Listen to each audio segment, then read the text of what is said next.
Ladies and gentlemen, welcome to Truist Stadium in Winston-Salem, North Carolina. Brett Wiseman alongside Graham Tuck. It's Carolina Disco Turkeys baseball, the final two games of the regular season and the final homestand of the regular season as we get into the game day gobble. Graham, it was a doubleheader split Tuesday night in Martinsville. But tonight, it's an ever-important matchup in the Textile League with a familiar foe in the Point-Thomasville Locos. Yeah, this is a team that has had the Disco Turkeys number for the majority of this season, but the Disco Turkeys have been in every game that they've played against the Locos, so there's no reason to think that this one will be any different, especially as we come down to the wire and the trip to Johnstown, Pennsylvania approaches ever so closer day by day. This team is one that is trying to get their bearings before they make that trip up, and the Locos are the perfect opponent to kick off this road stand, and they capped off that the doubleheader, I should say, the homestand. They capped off the doubleheader against Martinsville on Tuesday with a big win against the Ponies. The offense came alive, and they'll be looking to keep that rolling as they get into this one against Point-Thomasville. Yeah, not to take anything away from that performance offensively because there were a lot of guys to mention, but the momentum got started in that game because the Martinsville starter walked the first four batters of the game consecutively, walking in a run, and then two hit-by pitches, forced 4 runs across before the Disco Turkeys had even recorded a hit. Now, they ended up with 10 hits in the ball game to go along with those 12 runs, so the bats did come alive, but sometimes it's something like that to get the bats going and get some momentum started. Hopefully that carries over into tonight. From what I heard in Martinsville, the dugout was active. They were into the ball game. The most I've heard all year, I would say. These guys have really come together the past week or so. I think they've really meshed well. And talking to some of them after the game in Martinsville, after Game 2 Tuesday night, they said they'd like to win these two and get over the 10-win mark before heading to Pennsylvania. So that's something to keep an eye on. Yep, absolutely. The team's sitting at 8 wins right now, 9 if you count the exhibition games that they've played. So getting to 10 wins would be a great achievement for this team this year, especially in their first year ever playing together. Let's get into the starting lineups. The Foothills starting lineups brought to you by Foothills Brewing. Try Foothills great craft beer and coffee at their 3 Triad locations. Find out more at foothillsbrewing.com. For the visiting Point-Thomasville Locos, Shamar Dalton, the designated hitter in the leadoff spot. Wearing number 3, Jose Vargas, the ever-versatile shortstop, hits second. Joshua Delorier, the big power bat right fielder, hits third. Derek Martinez, the extra hitter, hits fourth. Luke Pritchett, the first baseman, hits fifth. Drake Carrick in center field hits in the 6th hole. Mason Everhart out in left field hits 7th. Nick Halo playing second base tonight hits 8th. Carlos Amazquita, the third baseman, 9th. And Ethan Martin, the catcher, batting in the 10 spot. Locos batting 10 men. For the home standing Carolina Disco Turkeys, Dion Tubbs, what do you know? Leads off in center field, kicks Farrell, hits second. He played in shortstop. Logan Conklin, who played a really strong second base in both games of that doubleheader Tuesday in Martinsville, back there tonight hitting third. Caleb Smith in the cleanup spot tonight, thanks to some solid contact in that doubleheader, the second game of which Tuesday night. Jeffrey Davis in right field hits fifth, Smith in left field. Nick McAdon, the designated hitter who started on the mound in Game 2 of that doubleheader, hits 6th. Bryson Bever, the first baseman, hits 7th. Christian Ezel, back behind the plate for a second consecutive game, hits 8th. And Kaysen Haggard, the third baseman, hits 9th. Starting pitchers for both squads, it's Matthew Brumley on the mound for the Locos, and Hayden Setzer, the big lefty, out there for the Disco Turkeys. Graham, you got some keys to the game for us. Yeah, it's got to be keeping the momentum going. The bats came alive. There were a lot of extra base hits that occurred in that game, in the series really, against Martinsville. So you got to keep the bats alive against this pitching staff for the Locos. Secondly, you got to make sure that you play clean in the field. I feel like we talk about it every game, but it's so true. You have got to make sure that you limit your errors, your wild pitches, your passed balls, hit batsmen, all of that kind of stuff. It will really add up if you're not careful. And this is a Locos team that's going to take advantage of every mistake that you make, so you got to make sure that you're on top of your best stuff. And I think the most important one is a solid outing from the starter on the mound, Hayden Setzer. We've seen him have really great outings on the mound. We've seen him have some not-so-great outings. And I feel like Hayden Setzer will be my player to watch today as we get into this game because his performance on the mound will be so crucial and so important to whether or not the Disco Turkeys are in this game from start to finish. And we talk about free bases a lot. if there's any way to see how much that affects things positively for your side and negatively for the other side, look at what happened Tuesday night in that second game. You had 4 runs on the board before you even had a hit. So Yep, exactly. you can see the flip side of things there. You can see how important that can be, and we've talked about that a lot this season. Game 1 of 2 of the final homestand of the summer. Graham Tuck and I will be back with first pitch right after this on the Carolina Disco Turkey YouTube channel.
Welcome back to Truist Stadium here in downtown Winston-Salem. Brett Wiseman alongside Graham Tuck for the final 2 games of this regular season and the final 2 games of this homestand.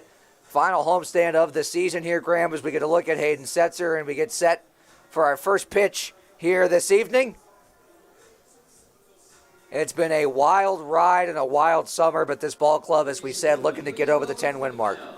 Yep, and they're currently sitting at 8 official wins, 9 if you count exhibition games, so just need 1 this weekend to get to that 10-win mark if you want to put it that way, and that'd be a great accomplishment for this team in their first year.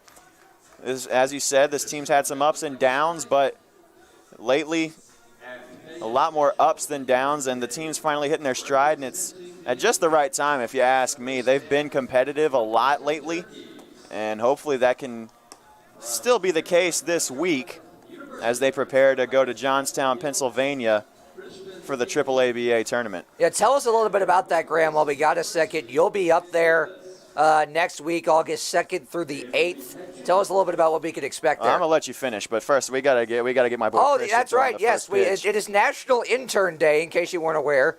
Christian Avi throws first pitch to Ben Ramus, our wonderful game day staff interns. A little bit outside. Angel Hernandez more than likely would have called that a strike.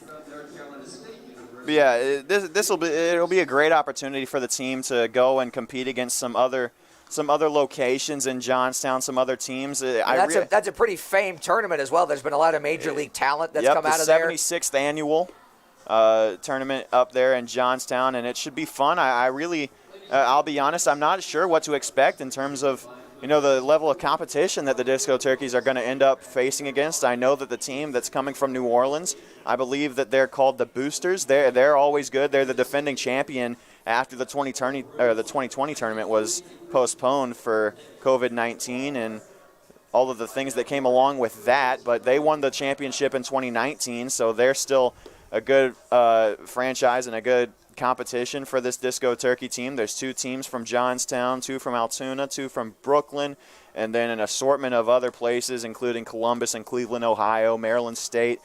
People coming from all over the place to this tournament, and I believe, if I read correctly, there's either 7 or 8 sites for each of the games. So we'll get into more of the tournament format as the weekend goes along and we get into it, but very excited that I'll be there to bring everybody the action from Johnstown.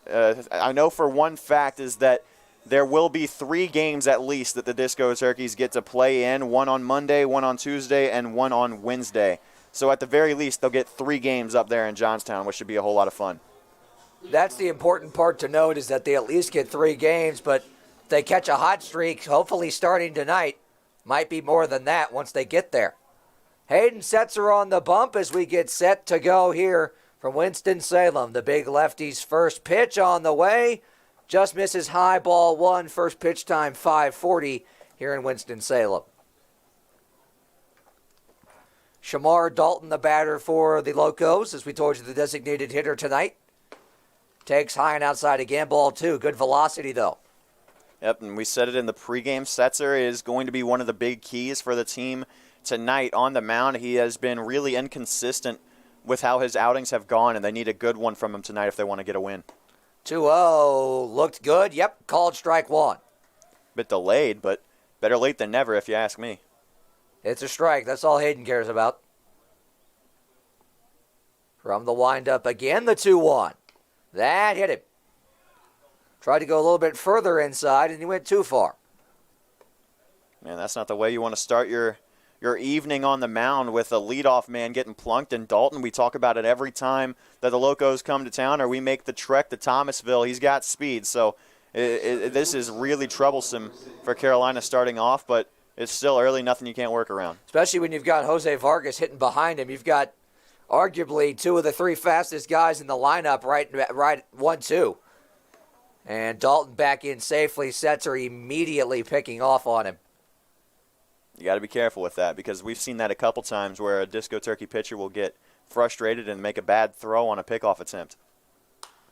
Vargas in the air, down the right field line. Beber on the run, and he can't quite get there as it trickles into the bullpen area. Good hustle, though, from number 2 to try and get over there and make an over-the-shoulder catch just out of his reach, though. Now some solid contact, too, from Vargas. You got to be careful with that if you're Setzer. Yeah, missed over the heart of the plate, and lucky Vargas was a little bit late on it. If he times that thing up, look out. 0-1. More solid contact towards the gap in right center. Tubbs on the move and makes a nice play for out number 1. That's good stuff from Dion Tubbs right there. Very, very sure-minded and safe-gloved out there in center field, and he's one of the guys, as we'll tease this. Tomorrow we've got the end-of-the-year award show during the pregame. Dion Tubbs, one of the guys that garnered some votes for Defensive Player of the Year, won the midseason MVP and Offensive Player of the Year, and see if he can claim those at the year's end after the player vote is finished tallied. Surpassed 35 stolen bases during that doubleheader. As speaking of, Dalton goes for second, and Ezel's throw skips off the mound, and it's an easy steal of second for Shamar Dalton.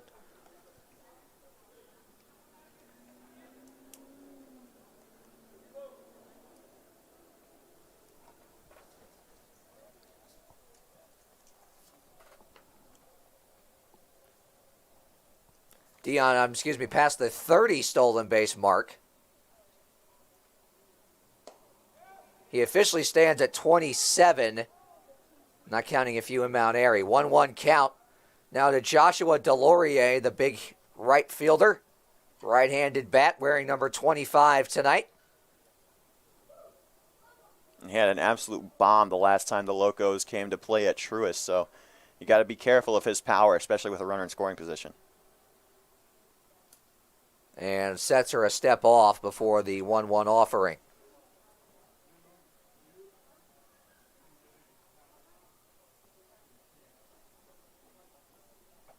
Now the 1-1. Breaking ball right there, strike 2.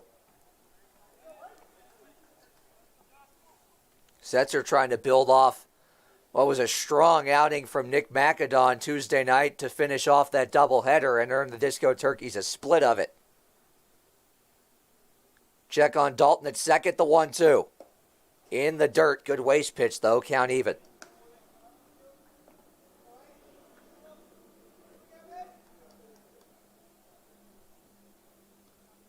Derek Martinez, the extra hitter on deck.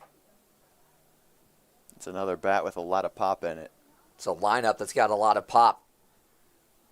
Top to bottom. 2-2. Foul tipped. And Delorier will live to see another.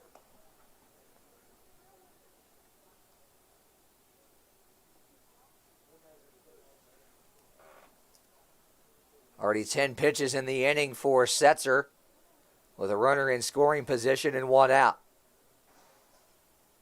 He's got the sign he wants from Ezel. Back into the stretch. A check on Dalton at second. The 2-2 is fouled off again, and that one caught Ezel. It caught him, it looked like above the shin guard on the inner thigh, and that is not a good spot. And he is down and in some kind of pain. As out comes Kirk Cabana to have a look at his catcher. I honestly couldn't tell if that pitch was fouled off or just swung on and missed. I really couldn't tell you. I couldn't hear contact, but it looked like it. Yep, I heard something, but I couldn't tell if the contact from the ball was with the bat of Delorier or with the leg of Ezel. It was just a tough play, and Ezel's a big piece for this team, one that, to the best of my knowledge, is planning on traveling to Johnstown, and so that would be a big loss if Ezel is a bit more banged up. So he's readjusting the shin guard right there on the left leg. As I said, it looked like that's what he was grabbing at, the inner part of that left leg. And now he's going to hop up and walk it off.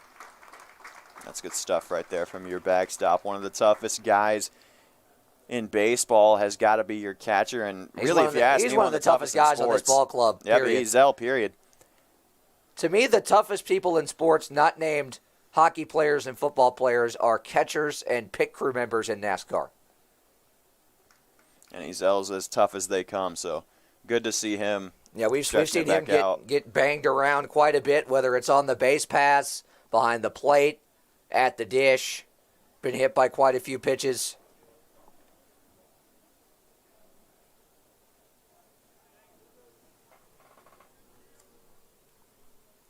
Now Ezel is set back behind the plate.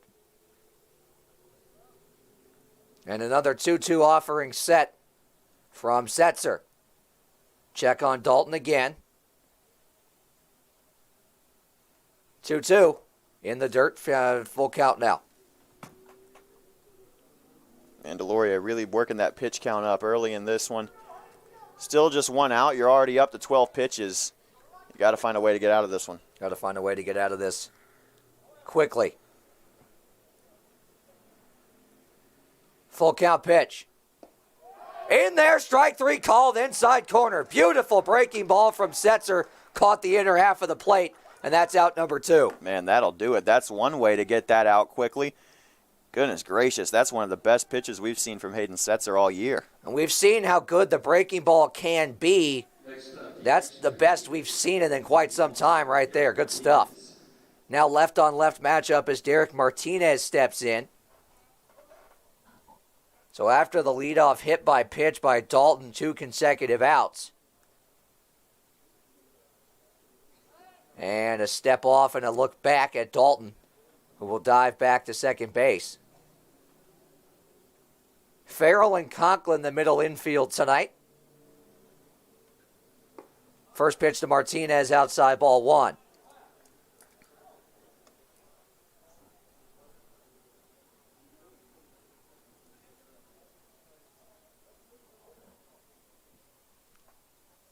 You see there in the center left portion of your screen, Farrell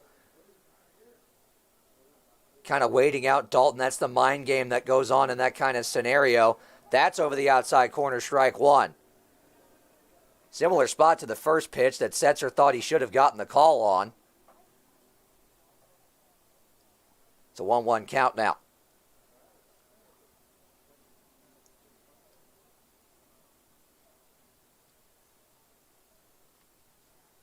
One to Martinez, misses inside, a breaking ball that he didn't quite get on top of. 2-1.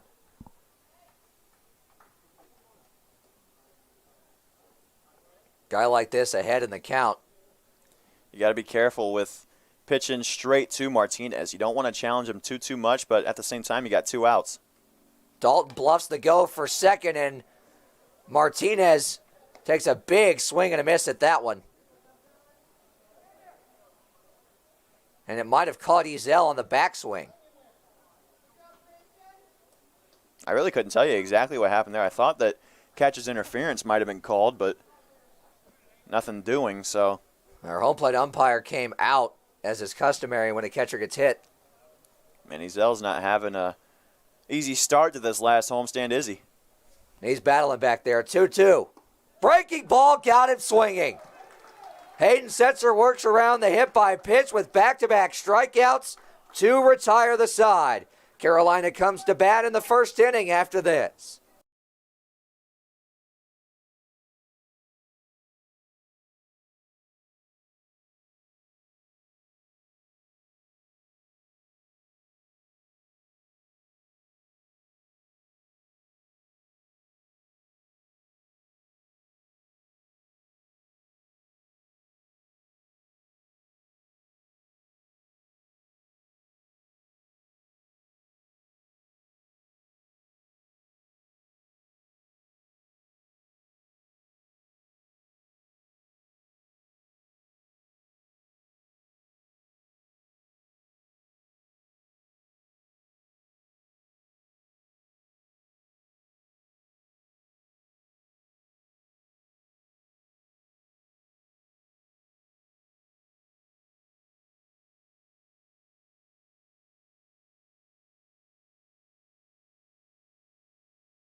Back here in downtown Winston-Salem, Brett Wiseman alongside Graham Tuck. Deion Tubbs in to lead things off for Carolina to begin their half of the first inning. First pitch to him is fouled back. First pitch swinging on the offering from Matthew Brumley, and it's strike one.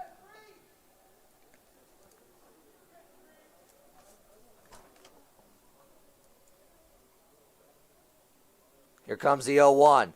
Tubbs on the ground, foul, 0-2. Swung a pretty good bat in that doubleheader. Man, you're telling me. Tubbs is looking to get into the 30-30 club this weekend. He's sitting at 29 hits in competitive games and 27 stolen bases. High and away, 1-2. He's hitting .309 on the year, and this is 29th game. Think about that, 27 steals in 29 games is something to be proud of. 1-2. Tubbs in the air, deep right field. Back it goes at the wall, off the base of the wall. Tubbs is around second. He's heading for third. It's a leadoff stand-up triple for Deion Tubbs. How about it?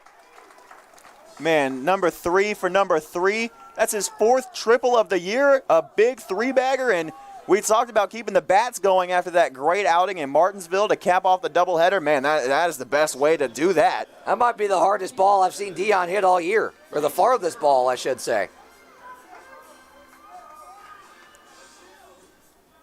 And that'll bring Kix Farrell in now. Kix had a pretty good day at the dish himself in that doubleheader. First pitch to him misses outside, ball 1.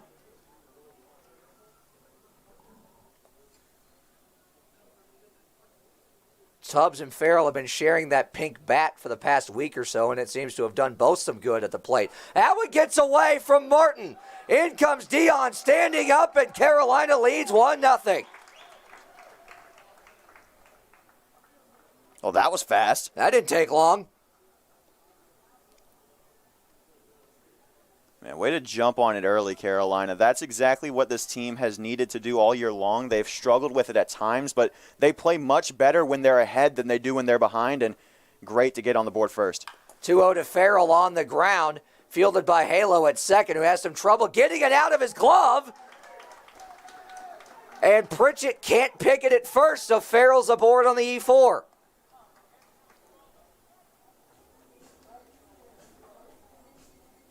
Already some miscues from the Locos, the wild pitch as well as an error. You haven't even committed an out yet, and you've let one run come in.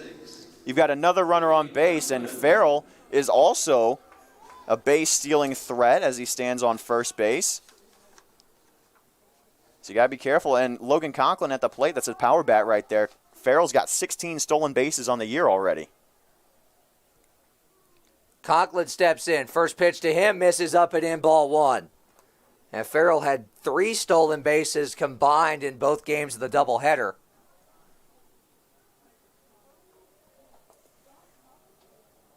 As Brumley will give him a look and head to the stretch. Now a pickoff, and they got him. Boy, that was one heck of a move from Brumley right there. My goodness, that was quick. And you might have just caught it on the edge of your frame. If Farrell got caught leaning the other way, yep, he was definitely off and running. A very aware play from Brumley to make up for the error made in the field by his teammate Halo. Good job to pick up Halo right there. So now 1 down. And a 1-0 count to Conklin. Takes a breaking ball at the knee, strike 1. And that's a great pitch, though, isn't it? That's perfectly executed right there. 1-1. In the dirt, a 55-foot curveball. And it's 2-1 now. Not even 58.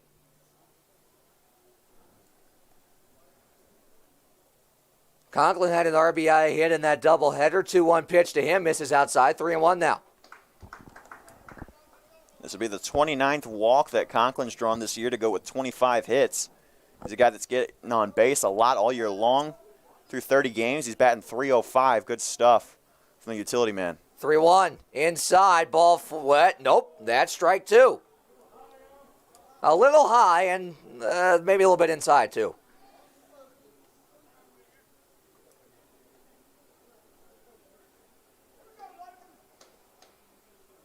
Full count pitch on the way.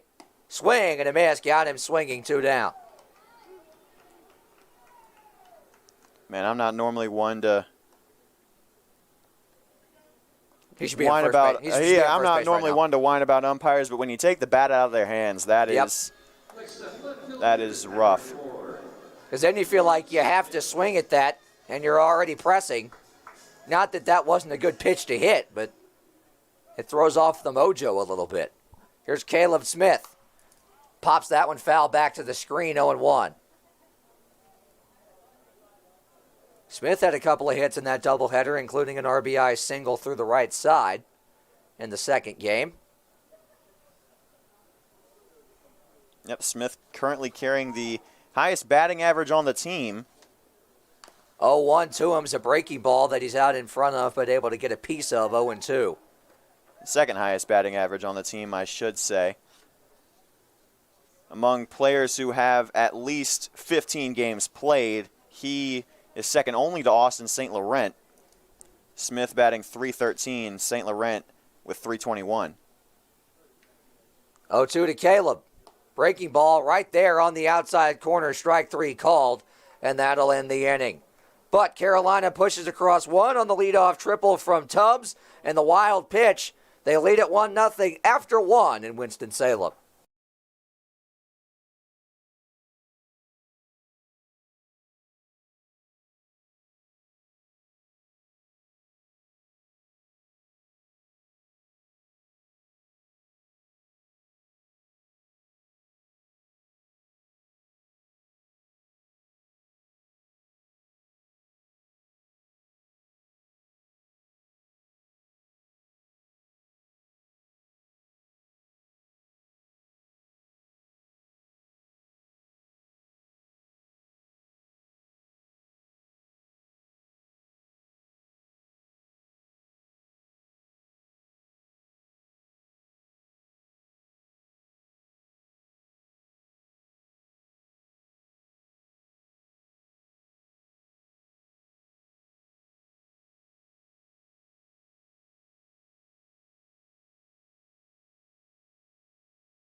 Back here at Truist Stadium in downtown Winston-Salem, Brett Wiseman alongside Graham Tuck. First pitch to Luke Pritchett from Hayden Setzer right there, strike 1.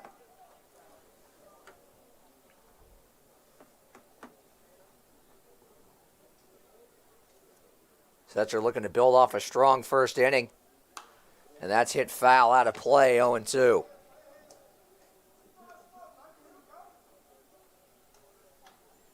Setzer pitching-wise on the year, he's got an 0-3 record. This is only his third start. 15 earned runs through 16 innings, but the strikeout-to-walk ratio pretty good. Pritchett in the air out to right. Davis on the move, but it's going to get out of play, foul. And I teased it a little bit. On the year for Setzer, 21 strikeouts to just 12 walks issued. And those numbers are pretty heavily inflated after a bad outing against the Catawba Valley Stars a couple weeks back. If you take out that outing, Setzer's numbers are a lot better in what would be 4 appearances compared to 5 now. After a couple of shakeoffs, he's set for the 0-2. On its way. Pritchett fouls that one back again. He's made contact on every pitch but the first one in this at-bat.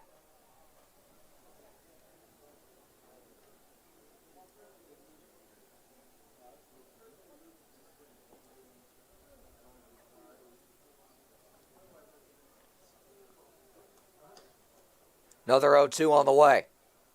Up and in, 1-2 now. Man, he wanted to go after that one, didn't he? You could see him flinch. And when you make as much contact in a plate appearance as Pritchett has, you want to keep it rolling. Smart stuff from Setzer. Pritchett pops it up, and that'll also get out of play right side, so a good battle to kick off this inning. And this will be pitch number 25 upcoming. Against only the 5th batter of the day.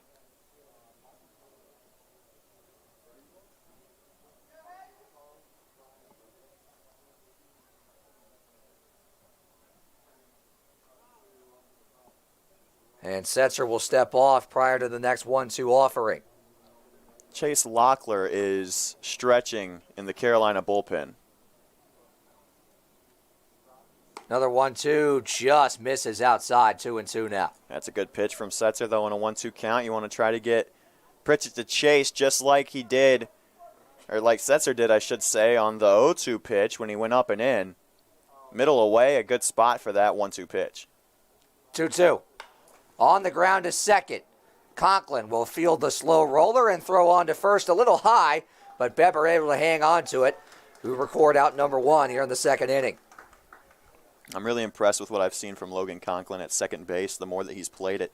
He was a phenomenal catcher, still is a phenomenal catcher, I should say. But he played catcher pretty much every day to start off the year, and he's transitioned to more of a middle infield role. We've also seen him in the outfield a couple times. We've seen him even, make it to the mound once this year. So he's really been a plug-and-play guy for Carolina all year long, and I've really been impressed with what I've seen from him. Drake Carrick steps in now, misses outside, ball 1 from Setzer. You said it, though. Conklin made probably the candidate for play catch of the year behind the dish here at Truist Stadium a few weekends ago. And that just missed outside, 2-0. Man, you could feel the velocity on that one from up here.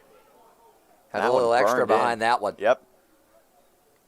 Don't blink, you might miss it. Here comes the 2-0. 3-0 now as that one misses in the dirt. 2-1, excuse me. Yep, that was a called strike at the bottom of the zone. Finally got that call. A good frame by Ezel. 2-1. Big rip at that one, and he comes up empty. Does Carrick. It's 2-2. So good job by Setzer to battle back in the count, get the strike call on the 2-0, and then get him whiffing on the 2-1. The 2-2. Called strike 3, outside corner. Another beautiful bender from Hayden Setzer right there, out number 2. And strikeout number 3 through 1 2/3. 2 of the 3 now of the backwards K variety. Yeah, the only downside is you face 6 batters, you're already over above 30. Pitches. Yep. In steps Mason Everhart now, takes ball 1.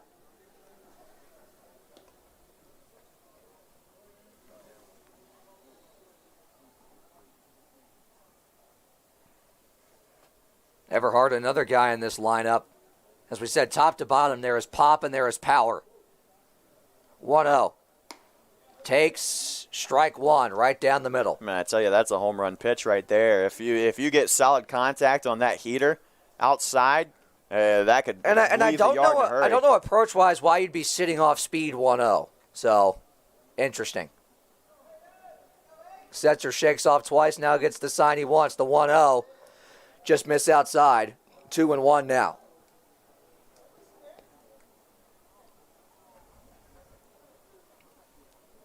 Can't be scared to come in on him, but also can't miss over the heart of the plate like you did on the 1-0. And he's lucky he got away with. 2-1. Inside, 3-1 now. Looked like a slider that got away from him. And that one was one heck of a slider if that's what it was. There was definitely intent behind that to go down and in towards the back foot. Lefty on righty. 3-1. Inside again, ball 4, and it's a 2-out walk to Mason Everhart. And that one hurts. You want to try to get out of this one 3 up, 3 down. Couldn't quite do it, but you still got some room to work with. You got the easy play up the middle if you can make it with 2 outs. You just got to get an out at any base. And Nick Halo, not the biggest power bat in this Locos lineup, so you've got a good chance to make something happen here defensively. Solid contact hitter, though. Oh, for sure. But I don't know how much that helps you here. He can put the here. ball in play. I also don't know why Farrell and Conklin are playing double depth with 2 outs.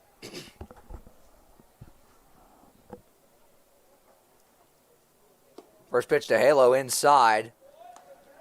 Nope, excuse me, strike 1. It was a bit inside, but good frame by Ezel right there.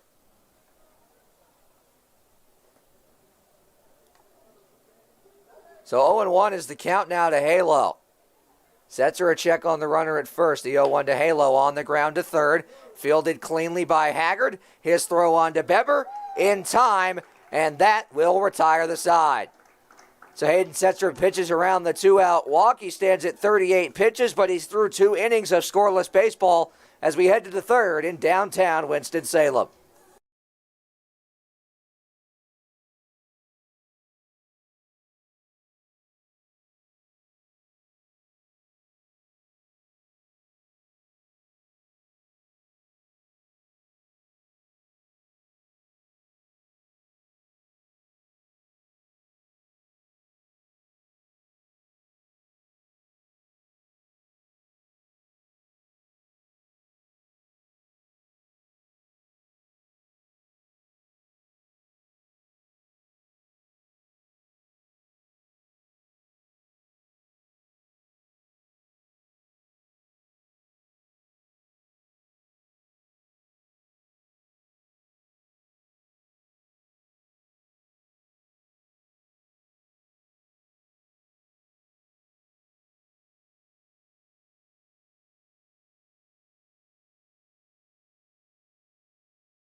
Back here at Truist Stadium in downtown Winston-Salem, Brett Wiseman alongside Graham Tuck. Jeffrey Davis leads things off for Carolina. As we get to the bottom of the second inning, not the third.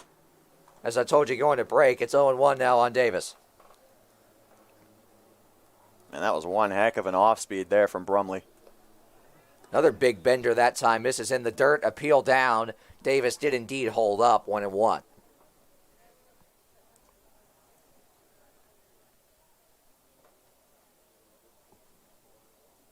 One from Brumley. Davis hits it to the right side, fielded by Pritchett, and Brumley will do some PFP work to get over there and cover the bag. And it's a 3-1 putout to begin the bottom of the second inning. Man, that was about 5 more miles per hour off the bat from getting through the hole. That one was a very well-placed ground ball from Davis, just couldn't find a hole. In steps Nick McAdon now. Went 6 strong innings as the starting pitcher in Game 2 of that doubleheader Tuesday night. First pitch to him outside, ball 1.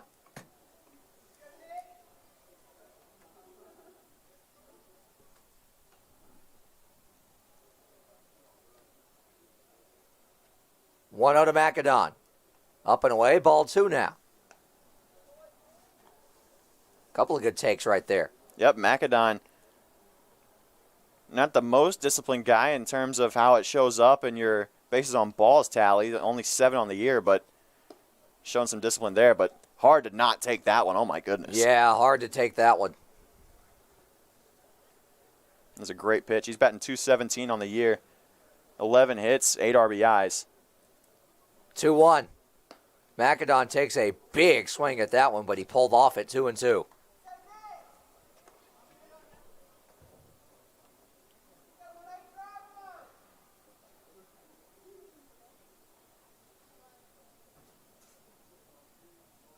Two-two pitch. Down and away, 3-2 now. And this is where that discipline will pay off the most. 3-2. You want to try to get your first base runner on this inning. Swing and a miss. He got him. And that's out number 2. Blew the fastball right by him. Yep, that's great stuff from Brumley on the mound. He's really recovered well after that big leadoff triple from Deion Tubbs and the wild pitch to bring him in. I think that pickoff to get Kix Farrell, I got him some mojo back. it definitely did, because the Disco Turkeys have gone down in order since. In steps Bryson Pepper now, hitting .286 on the year. In his 17th appearance, his 12th start. Swings and misses at what looked like a changeup, strike 1. Man, I tell you what, Beber, we've talked about it all year long. He started the year off as a team that, on most other wood bat teams, might not have even been on the roster. And then over the year, he has progressed into a player that is a everyday starter at first base. He brings a lot to the team, both offensively and especially defensively. One of the best defensive players this team has, and it's been awesome to watch him blossom into a great ball player this summer. 1-1 popped up left side, and that will get well out of play.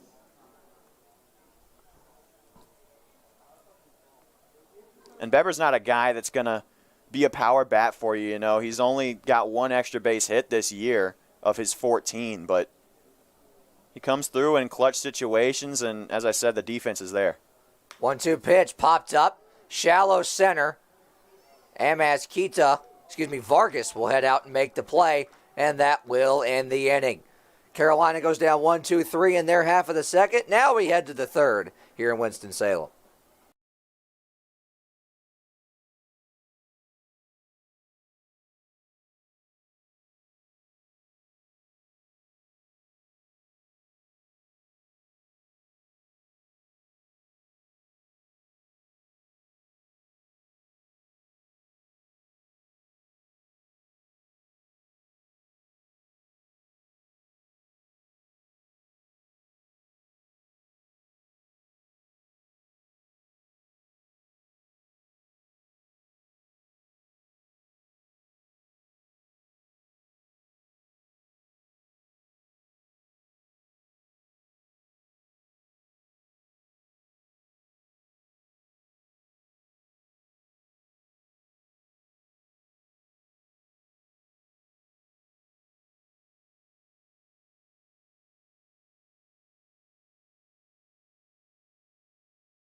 Back here at Truist Stadium in downtown Winston-Salem, Brett Wiseman alongside Graham Tuck. You can close the book on Hayden Setzer as Chase Locklear has taken the mound here to begin the third inning.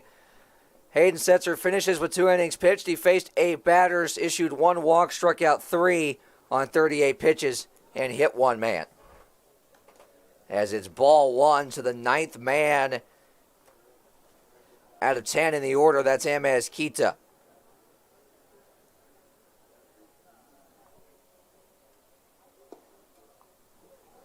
Two and 0 now to Amaz Kita.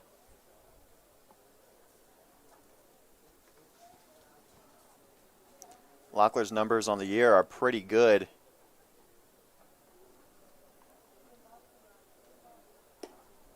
Misses inside, 3-0 now. Locklear had a really good start a couple of weeks ago against Martinsville. Yep, he went 6 2/3 in that one. Didn't allow a whole lot of action on the base paths, and it was a good look for Carolina, as that's a good look for Locklear to get back in the count 3-1. Comes into this one with a 6.52 ERA. But that was indeed his best start back on July 20th, the 6 2/3, and not a whole lot of traffic behind him, but traffic to start this outing as it's a leadoff walk to the speedy Amaz Kita. Next up, the catcher, number 15, Ethan Martin. And that will bring Ethan Martin to the dish now, the catcher.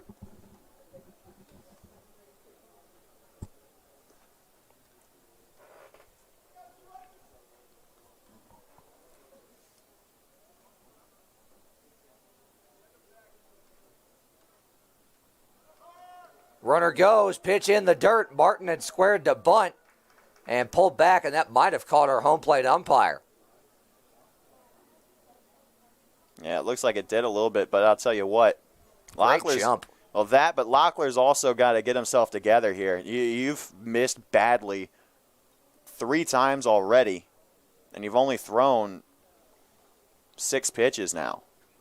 And that might explain why Ezel made a trip out to the mound to have a conference with him, along with the common courtesy of letting the home plate umpire shake things off as is customary.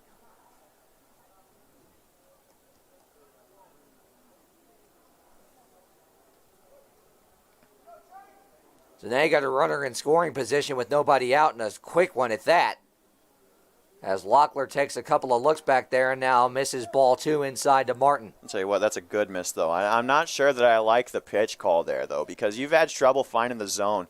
You're behind 1-0. Now you're even more so in a hitter's count at 2-0. I'd like to see Locklear go after him with the fastball here. 2-0. Martin swings and misses at a breaking ball, 2-1. And if you're going to go with the off-speed in an account where you're behind as a pitcher, that's where you want to put it. You want to put it over the plate. You don't want to hang it, but you want to strategically place it so that... That was at the bottom part of the zone. Yep, which is exactly but it was in the zone. Exactly right. What he wanted to do there. You want that thing to break and stop right at the knees, and that's exactly what it did. 2-1 pitch, Amaz Kita going. Pitch misses high, throw down. It goes into left field, and that's going to tie the ball game.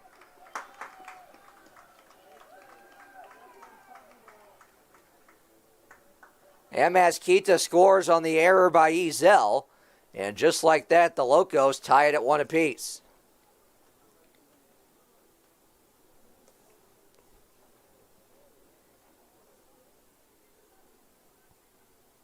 (3-1) to Martin. Inside, ball 4. So it's back-to-back walks to begin the third inning for Chase Locklear. Yep, and that's going to bring out Cabana already. I tell you, man, I really am not sure why you'd pull Setzer after just 2 innings. I know that you want to try to get your guys some trips to the mound before you make the trip to Pennsylvania on Sunday morning, but at the same time, you've got to at the very least, put yourself in a position where you're not going to be, grasping for air when you get to the 7th and 8th inning. Especially when your starter, like Setzer, had, let's call it how it is. He didn't allow a whole lot of base path trouble in those 2 innings, and hardly any at all hard hit balls. There's still no hits for the Locos on the board. So I'm just I know that you want to try to get some reps all the way around, but I'm not sure that you shouldn't have waited a little bit longer. First pitch to Locklear, that misses inside and almost hit Dalton. He got plunked his first time up. Almost had the same result right there. Locklear's got to find the strike zone here. Might be a long 3rd inning. From the stretch, his 1-0 offering. In the dirt, 2-0. That's a good pitch, though.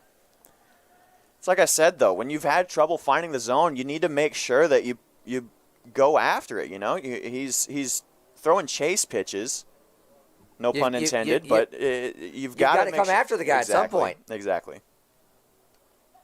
And it's not like you're up by 6 or 7 and you've got room to work with. This is a 1-1 ball game. Outside 3-0 now as it gets away from Ezel. I think if Ezel holds on to that one, that's probably a strike. Right, Or I it agree. should have been. Looked to be on the corner.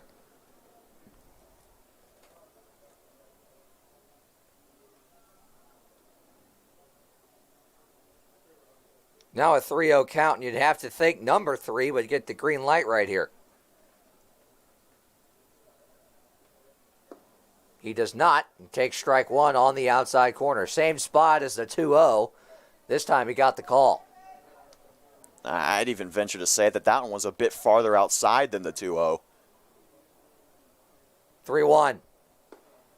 That's right there. Strike 2. 2 good bounce back pitches right there to get it back to a full count.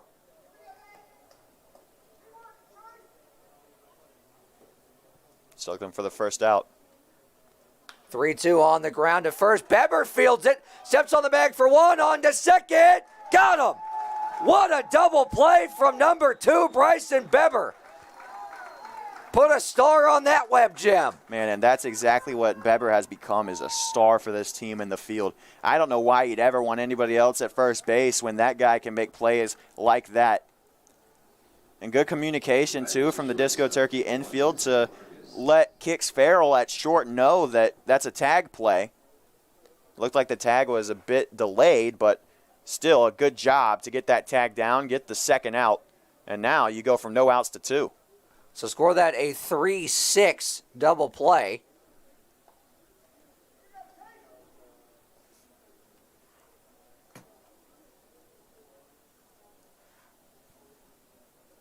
Want to know the count to Vargas. That's a breaking ball that misses up and in and actually broke closer to the inside corner. Man, Vargas stole that one.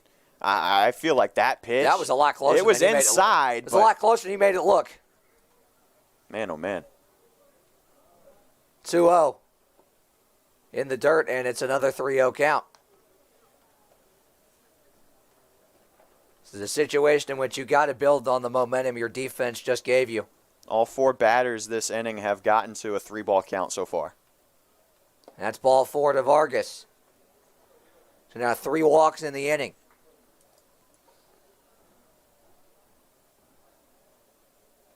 And Ezel's making sure that he's allowed to go out to the mound without requiring a pitching change. And this looks like it's going to draw in Kix Farrell as well.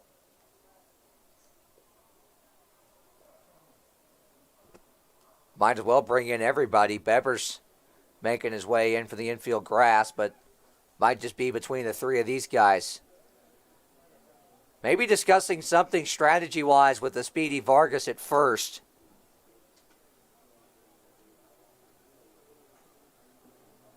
Farrell seemed to have a good bit of that to say in that conversation, which makes me think.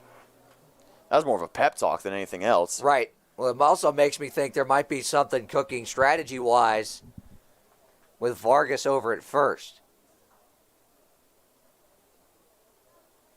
Locklear also made sure with our home plate umpire he could stay in the ball game after that visit. With Delorier coming up, you know that the hit and run might be on here. Because if a ball finds a gap on the hit and run, that's a run scored automatically. Breaking ball swung on and missed by Delorier. And that's an important strike 1. And I can't say that I'm shocked that the Laurier is swinging for the fences on the first pitch. That was especially when you see a breaking ball like breaking that. ball too. His eyes lit up. 0-1. Another one. That's on the ground to second on one hop. Conklin's throw in time. Good stuff. Chase Locklear to get out of the jam. So despite 3 walks in the inning, the double play from Beber, and then the ground out there gets Chase Locklear out of the jam. Locos still with no hits, but they do push a run across and tie this ball game at 1 as we head to the bottom half of the third.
Back here at Truist Stadium in downtown Winston-Salem, Brett Wiseman alongside Graham Tuck. Christian Ezel stands in to lead things off here for Carolina in their half of the third inning.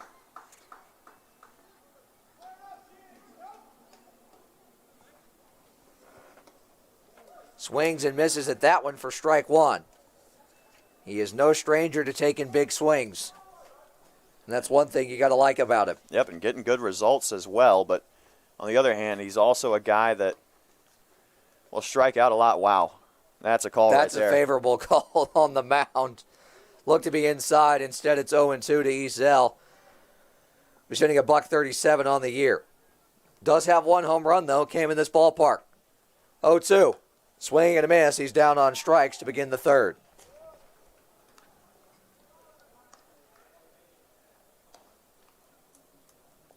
Already the 4th strikeout now for Brumley.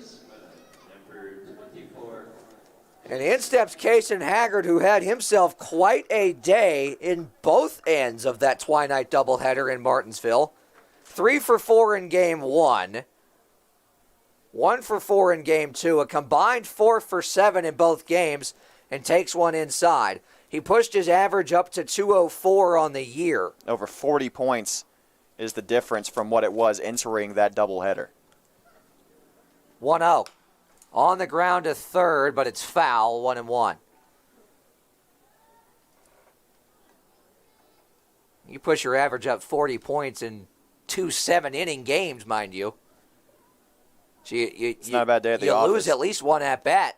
And he also recorded his second 3-hit game of the year. 1-1. Outside, 2-1. Really good take right there. Shows you how well he's seeing the ball, especially coming off a game like that. His family was in attendance there Tuesday night.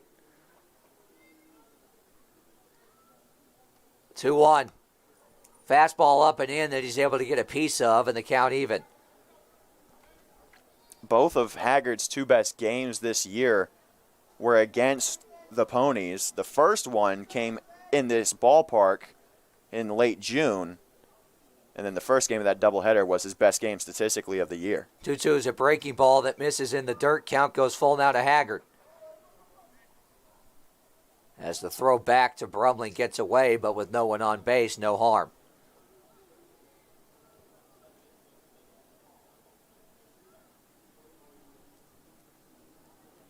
And keep in mind, Haggard is a junior at West Texas A&M. He's never had a 3-hit ball game. 3-2 pitch popped up.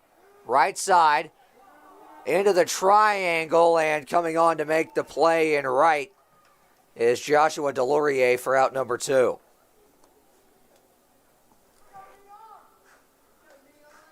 Dion Tubbs will try and get a 2-out rally going here. And one trip through the lineup, Dion still has the lone hit in the ball game. And the lone run scored. Well, the lone run scored for Carolina, but the lone hit in the ball game for either team. Correct. To this point. First pitch to the McKendree College product is ripped into right field. That's a base hit. Delorier over to cut it off. Dion's going to push for second, and he is safe. He got under the tag. How, I don't know. But Dion Tubbs legs out a hustle double. And Vargas looks like he might be shaken up at second. I think it's got to be the bat. I think that's what it is. It's got to be the pink bat. I'll tell you what, that is a bad man right there, wearing number 3 in white. I mean, he didn't even hesitate. That's a single for anyone else. And our home plate umpire, our head coach of the Locos, Noah Anderson, is going to have a conference with our base umpire here. For a hit and run. How about if you disagree with the umpire? Well, Dion did not even hesitate rounding first base. He was thinking 2 out of the box. And we've seen that a couple times with a ball up the middle, but never on a ball into right field. That is some stuff right there from Dion Tubbs. And had to make a heck of an acrobatic slide to get underneath the tag, too. Well, the throw led Vargas off the bag, so both players had to dive to second to try to get there first. And they almost got there at pretty much the same time, but Dion got underneath the tag, which might explain why Vargas was a little banged up right there.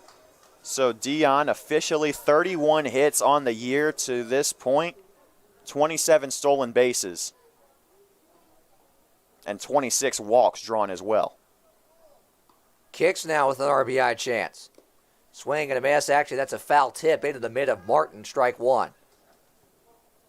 Farrell looking for his 10th RBI of the year.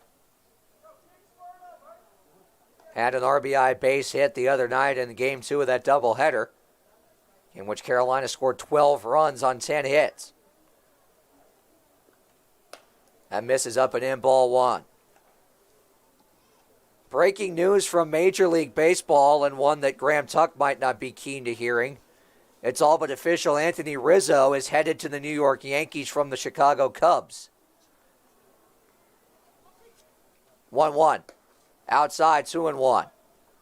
I'm sure over the course of this broadcast, we'll get a number of trades that'll drop as we near the MLB trade deadline. Man, this week has been golden hours for sports. You've got the Disco Turkeys first and foremost coming down the stretch. But NFL training camp starting, NHL free agency and draft.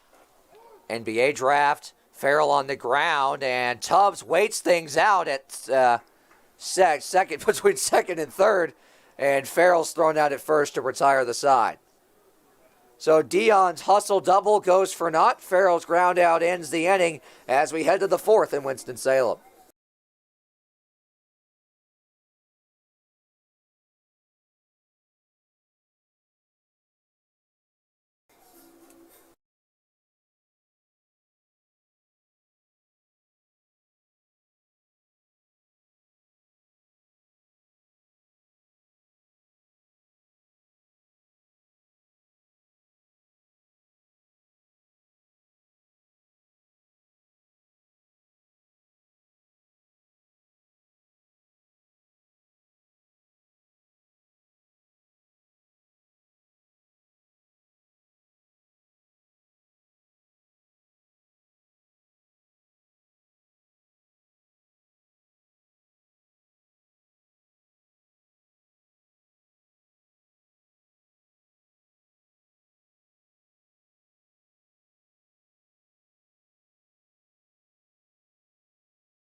Disco Turkey fans, visit the Foul Territory Team Store today in order to grab all your favorite Carolina Disco Turkey merchandise to show your team spirit. You can visit it if you come out to the ballpark tonight or tomorrow behind Section 105 here at Truist Stadium as the first pitch to Martinez misses outside ball one, or you can visit the Foul Territory Team Store at discoturkeys.com. 1-0. Inside just a hair, 2-0. On the topic of the team store, jerseys still available for pre-order as well as player hats. New merch. 2-0. And yes, there is new merch. The scoreboard graphic that you see in the top right of your screen is now on a t-shirt. It's on the right shoulder of the performance t-shirt, so the dry fit kind of material. Nike's probably going to sue me for that because they trademarked it. That's in their strike one, 3-1 count. But that logo's on the sleeve and then the Disco Turkey word marking in that same font, as that is in their strike two across the chest. Another wonderful merchandise add to what's already a fine collection. 3-2. Up and in, ball four. Leadoff walk to Martinez, already the fourth issued by Locklear. That is the sixth base runner of the day for the Locos here in the fourth inning, and they still don't have a hit. That is incredible stuff. And even more incredible, I think, is the fact that the Disco Turkeys have only allowed one run from those 6 free bases.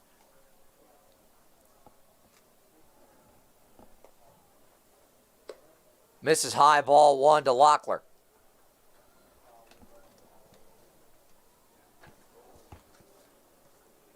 From Locklear, rather, to Pritchett.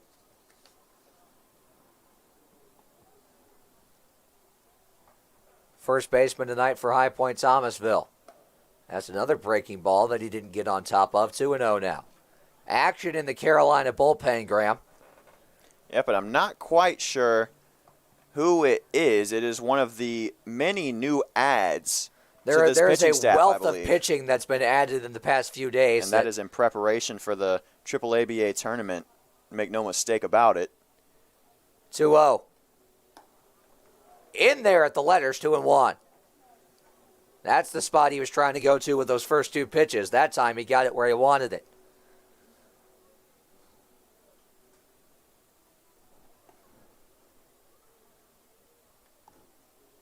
Up and in, 3-1 now. I think this one might be Garrett Leftwich, who's up in the bullpen for Carolina. It's either him or Zane Beaver. I couldn't tell you. Both those guys pitched. It looks like it's Zane Beaver for the time being. Leftwich came in before Bieber and both after Macedon to finish off the ball game as that swung on and missed. Excuse me, they came in and then Scout Nichols finished off the ball game, game 2 of that doubleheader. Macedon went 4 innings. Of 7. And then 3 guys finished off the final 3 innings. That's in the air by Pritchett to center. Tubbs barely has to move, and he'll make the play in his tracks for out number 1. It is, in fact, Zane Beaver up and throwing for Carolina. Had a pretty good inning the other night to set up Scout Nichols to finish that off. And he'll bring in Drake Carrick, the center fielder, tonight.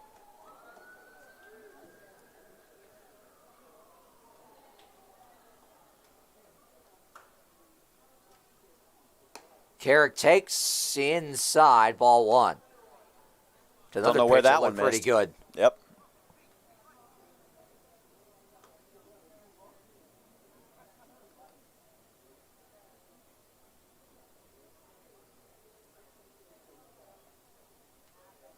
A 1 to Carrick on the ground, just foul down the right side. He keeps that fair. It might be extra bases.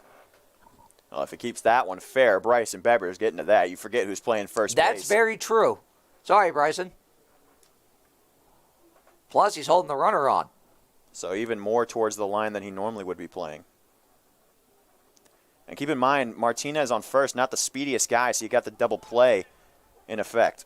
Strike 2 right there. Not the most definitive call from our home plate umpire, though. which makes Callahan Eshelman's job as our graphics coordinator a bit tougher. Makes everyone's job a bit tougher if we're being honest here. That's very true. 1-2 pitch. Carrick on the ground again. Hard liner foul. Man, watch out, Patrick Usher in the bullpen. That one about nailed him in the backside.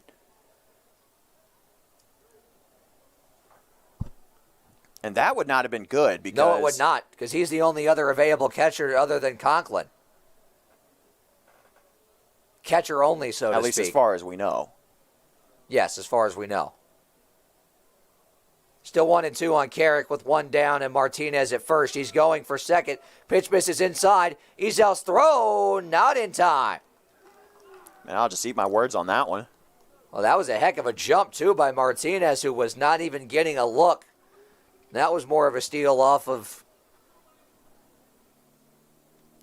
Well, I'll call it how it is. When I played baseball, I was not the speediest guy either, but that was something I love to do, is try to get timing lined up so that you can get that free base, because you know that they're not really paying attention to you on the mound. Yep. That was 100% a steal based off a lack of attention more so than it was Martinez's speed. So a lot of times you'll see guys at the big league level do that. A guy like Anthony Rizzo, a guy like Yadier Molina, some of the not-so-fleet-footed guys that will get a good jump and steal a base or two just because nobody's watching them. When you time up the delivery as well as he just did, it's hard to get the throw down there in time. Another 2-2, that's in the dirt. Good block by Ezel to keep it in front of him and keep Martinez at second, but it's a 3-2 count. Well, this is obviously an out that you want to go after and try to get, but with an open base, a walk wouldn't be the worst thing in the world here. You just got to make sure that you try to limit the trouble on the base paths. It's still amazing to say that the Locos don't have a hit in the ball game yet. It does not feel like that's how this game has gone down. That's inside ball. Nope, strike three called. Well, Graham, that's not a situation that you talk about really, in that he was already on his way to first. He tossed the bat, but yeah, it looked like strike three anyways. Man, but he didn't leave the box. So, interesting. But anyways, first strikeout of the day for Locklear. Good stuff, Chase. Yes, good spot with the breaky ball. That's popped foul now by Mason Everhart, as that's a big second out right there, lost in the confusion, so to speak.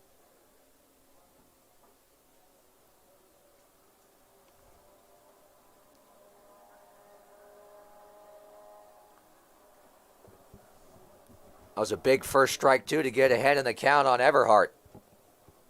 0-1. Everhart in the air to center. Tubbs has to break in, dives, and he got it! Dion Tubbs saves a run in the first hit of the game for High Point-Thomasville, and the Disco Turkeys are out of the inning. We're still tied at 1 as we head to the fourth. Middle of the order due up for Carolina when we come back.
In steps Logan Conklin, middle of the order due up for Carolina, 3-4-5, and in the ballpark here, Logan gets a hold of one. Somebody's getting a free pass to Tiger World.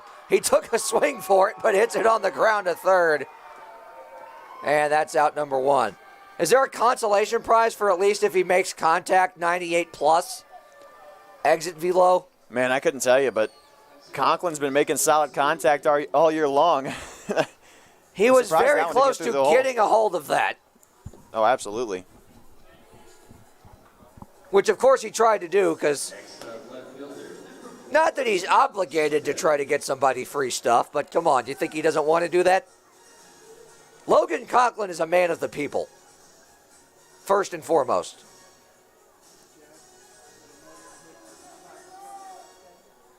But it's a ground out for the first out of the inning. And in steps Caleb Smith, who takes in the dirt, ball one. Caleb struck out looking on 3 straight pitches in the first inning to end the inning. So looking to get back in the ball in play column, so to speak. That's not something we see too often from him, is strikeouts of the looking variety, swings and misses at that. That's strike one. Well, and Smith is not a guy who struck out a lot this year in the first place. He's got 21 hits, only 12 Ks on the year, and he hasn't played sparingly either. This is his 23rd appearance. 1-1 into towards right and snared out of midair by Pritchett. Nice play, 2 down. Man, that's a great play over there at the first base by Pritchett. That atones for the dropped pick that he had in the first inning to let Farrell reach base on an E4. And 2 quick outs to the 3 and 4 hitters in the Carolina lineup. This is one of the best games that Carolina has played all the way around so far this year. You just want to see some offensive production from the bottom half of the lineup. First pitch to Davis, misses high, ball 1. If he can get on somehow, Macedon stands in the on-deck circle. Davis has been swinging a hot bat of late. He's up to 215. Takes strike one there. Had 2 home runs last week in back-to-back games and 3 hits total in that doubleheader, one of which a 2-run single. Misses down, ball 2. Sitting on 9 RBIs on the year, and this is 21st appearance and 15th start. 2-1. In the dirt, 3-1.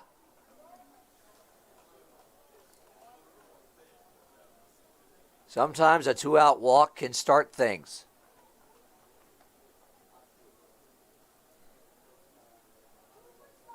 The Guilford Tech product steps back in and is set for the 3-1.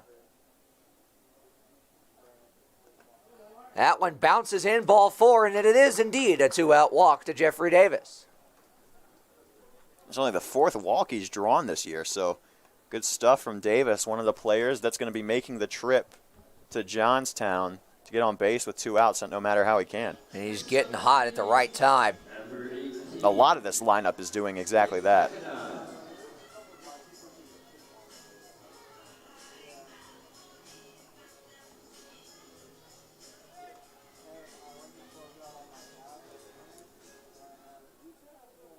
So Macedon steps in now.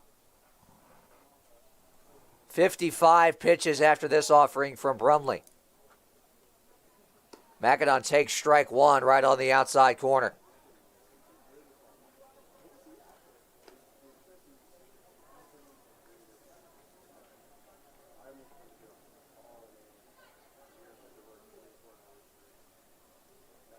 Oh, 1.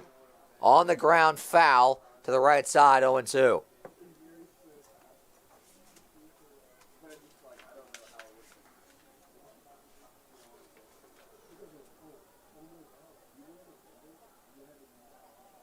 Macedon has 4 extra base hits on the year as the ball gets away from the Carolina bullpen. 2 triples, both of which came in this ballpark. And would you believe me if I told you that he was stranded on third both times after both of them came to lead off an inning?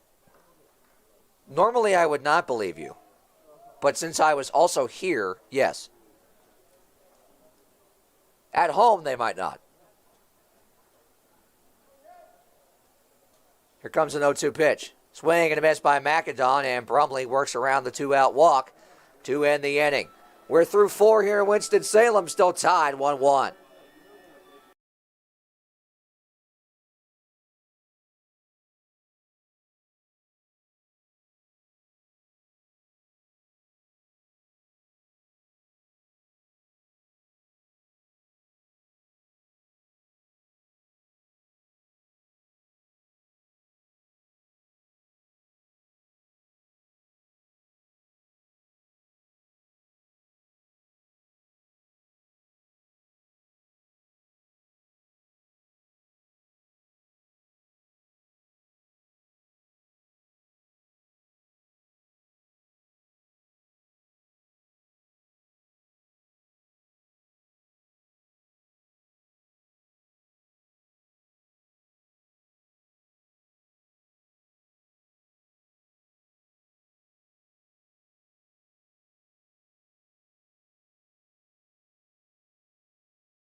Back here at Truist Stadium in downtown Winston-Salem, we got another pitching change to tell you about.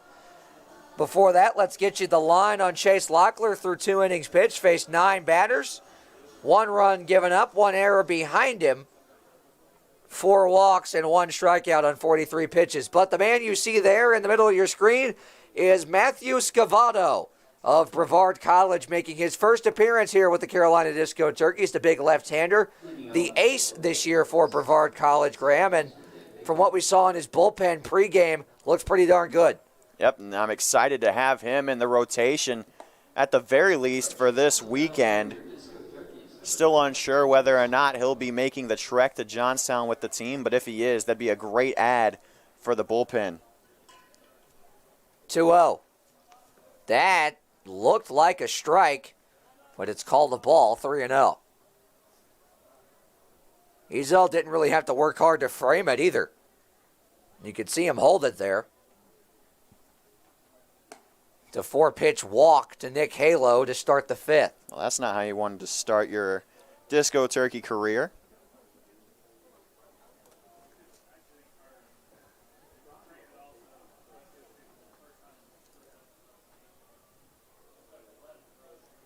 Third baseman, number 7, Carlos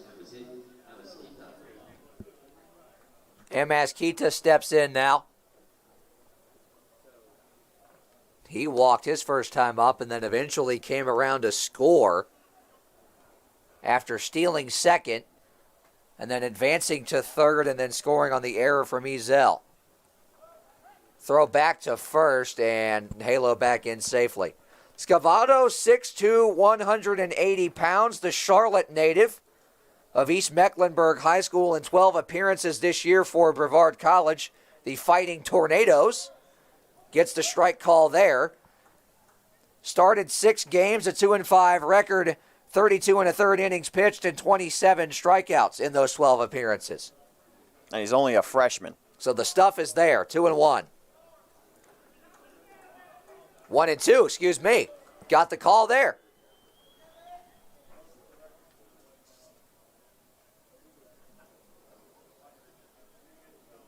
So ahead in the count, 1-2. Here it comes. In the dirt, good waste pitch, though, 2-2. Well, you can already see, Graham, that breaking ball is very deceptive.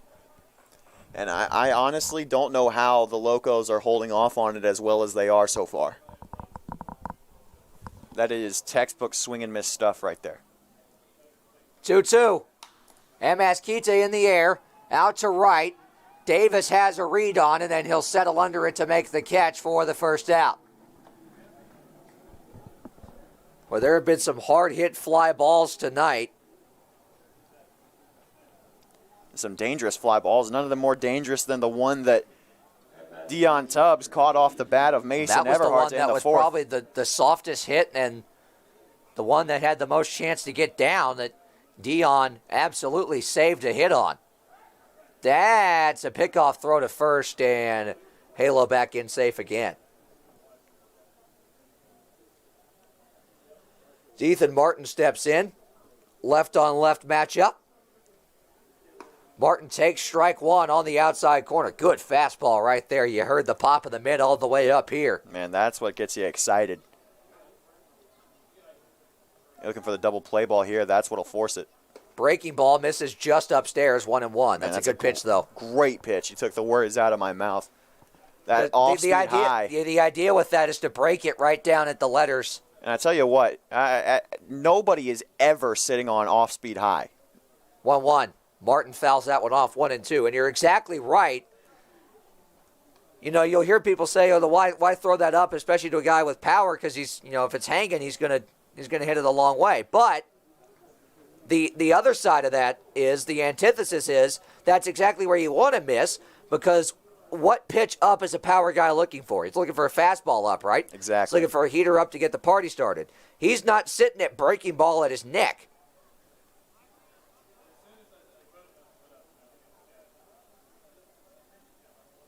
Here comes a 1-2. Just missed outside, 2-2. Everybody in the ballpark rang him up, except the home plate umpire. 2-2 the count.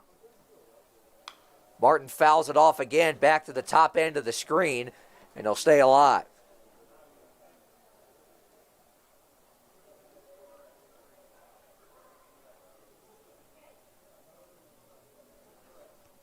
Two coming from Scavato. Martin on the ground to second. Could be 2, 4, 6, 3. Double play! Beautifully turned by Carolina. And Scavato thanks his defense on that one. He works around the leadoff walk. A good inning in his debut. We're still tied at 1 halfway through this one in Winston-Salem.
Back here at Truist Stadium in downtown Winston-Salem. Brett Wiseman alongside Graham Tuck. Bryson Beber set to lead things off here in the bottom half of the fifth inning. Take strike one in the outside corner. 7, 8, 9 due up this inning. They went 0 for 3 the first time that this trio came up. So much for that. Into center field. It'll drop in a base hit. And Bryson Beber will lead off the fifth inning with a single. And that's hit number 15 on the year for Bryson Beber and hit number 10 in about the last 2-3 weeks. As we told you, and we say it a lot, he has come on so well in these past 2 or 3 weeks. So Bryson Beber makes sure that Dion Tubbs is not alone in the hit column tonight. He had the 2 lone hits for Carolina. Everybody else 0 for until that. Pitch misses outside, ball 1 to Ezel, as Carolina looks to break this 1-1 tie.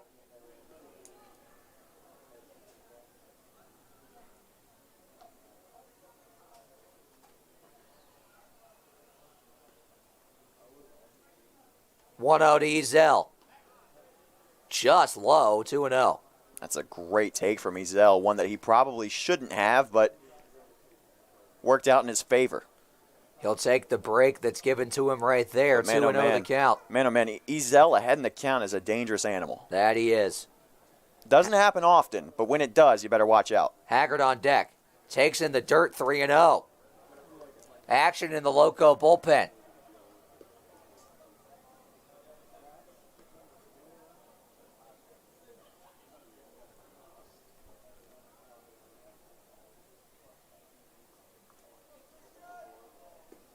(3-0). That's in there, strike one.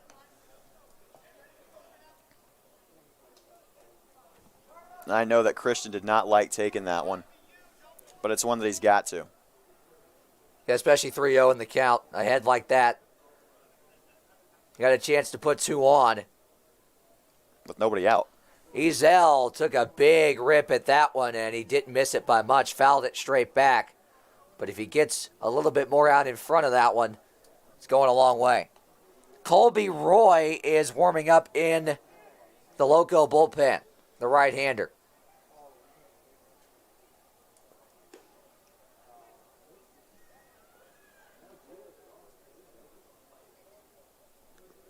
Full count pitch to Ezel, swung on and missed. Strike 3, 1 down. Man, from 3-0 to a strikeout, that is a tough scene for Ezel. Second K of the day for him. Second time he's gone down swinging for the first out of an inning.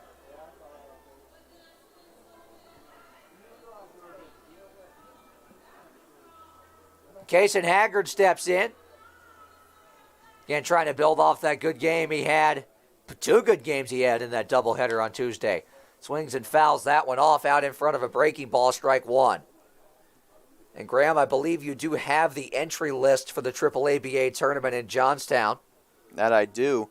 And it is a very good-looking roster of teams with a lot of teams that should be very competitive. And we'll get to that when we've got a break. I'd actually venture to say we probably shouldn't take a break between innings here, because that is a very important list to go over. 0-1 in the dirt, 1-1.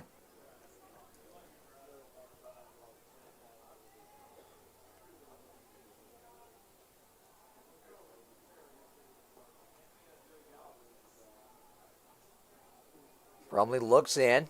He's got the sign. Check on Beber at first. Bluffs the go. And that pitch on the outside corner for strike 2. Called a ball in the ballpark, but our home plate umpire made a strike signal. Haggard also checked his swing. That might have been the call. Regardless, it looked to be on the corner, though. I think that was a called strike. Didn't look like Haggard went all the way around. 1-2. Haggard swings and misses, strike 3, 2 down. A filthy tailing action on that pitch from Brumley. And here comes Dion. Back-to-back strikeouts after the leadoff hit from Beber. Well, Dion Tubbs has done a lot of things this year. He's been one of the best players on this team all year long, but one thing that he has not done this season is get 3 hits in the same ball game, and he's got a chance to do that tonight already with 2 in the ledger. He's got a triple and a double. This is his 4th multi-hit ball game. Somehow he's only at 31 hits. That's a breaking ball that misses, apparently. Ball 1. I'll tell you what, that just shows you how consistent Dion Tubbs has been. The fact that he's only had but also only 4 multi-hit ball games, and he's still got 31 hits. 1-0. Dion into center. That's going to drop base hit. He does indeed have his first 3-hit ball game. It's about the only thing left he had to check off other than hitting a homer. And now he is a homer away from the cycle after that.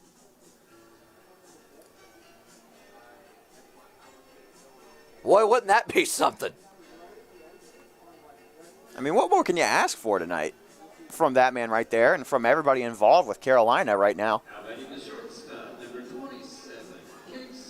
And then steps Kix Farrell with 2 on and 2 out. He does not have the pink bat. It's instead been given to Conklin in the on-deck circle. Maybe in Conklin's hands it might do something. We know what it's done in Dion's hands. Kix going with the regular pine coloring. First pitch to him. In there, strike 1. Kix is a big Texas Rangers fan and not too pleased with what went down last night. The aforementioned Yankees getting Joey Gallo from the Rangers, but Rangers got a pretty good haul back in terms of prospects. 0-1. Farrell into center field. That is going to drop in, base hit. Beber around third. Here he comes to the plate. He's going to score. Carolina leads 2-1 on the RBI hit from Kix Farrell. And you see the emotion there. That is a big, big time hit from Kix Farrell. Both Farrell and Dion coming through with 2 outs. And for Farrell, that's RBI number 10 on the year. Good stuff from the top of the lineup tonight. That's now 5 hits for Carolina, 3 of them coming in the 5th, and they're finally starting to get to Brumley consistently.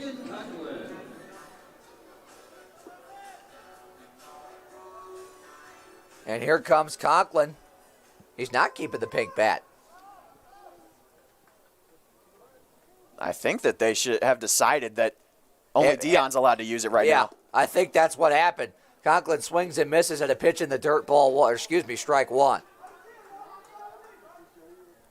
First and second, still 2 down. Smith on deck. It's a big-time hit from Farrell. And Roy is exiting the bullpen now for the Locos. 0-1. Outside, 1-1. The question is this his last batter period, or does he try and finish the inning regardless? It's at 75 pitches now.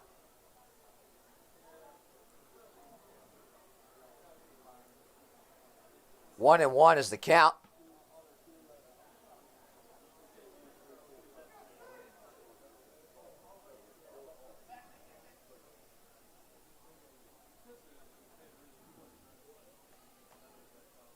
Check on Dion at second. Pitch misses inside, 2-1.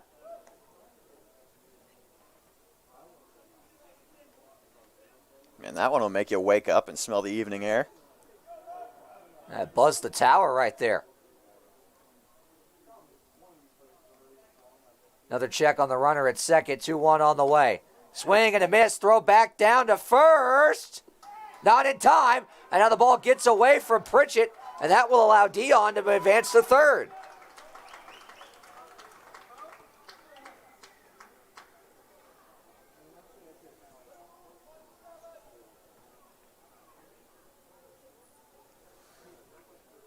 Farrell able to scramble back there. Almost got picked off a second time, able to get back in, and the throw getting away a bit from Pritchett allowed Dion to advance to third. So runners at the corners now with 2 down on the 2-2 count. 2-2 to Conklin, in the air, right side, foul out of play.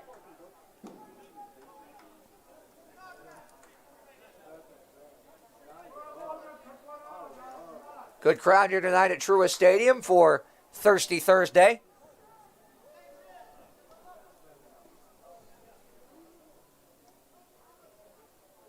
Another 2-2 coming to Conklin.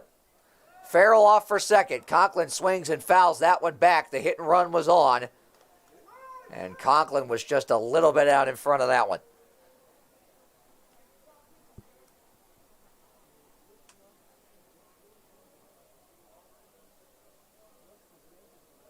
Five hits now for Carolina and the 2 runs. The biggest of those 5 hits was almost certainly Farrell's. Moments ago, the 2-out RBI hit. He stands at first. Deion Tubbs stands at third. 2 down in the inning. Farrell breaks for second again. Conklin swings and swings and fouls that one back. Good to see Conklin battling here. You want to try to keep this inning alive as much as you can. See if they send Farrell again.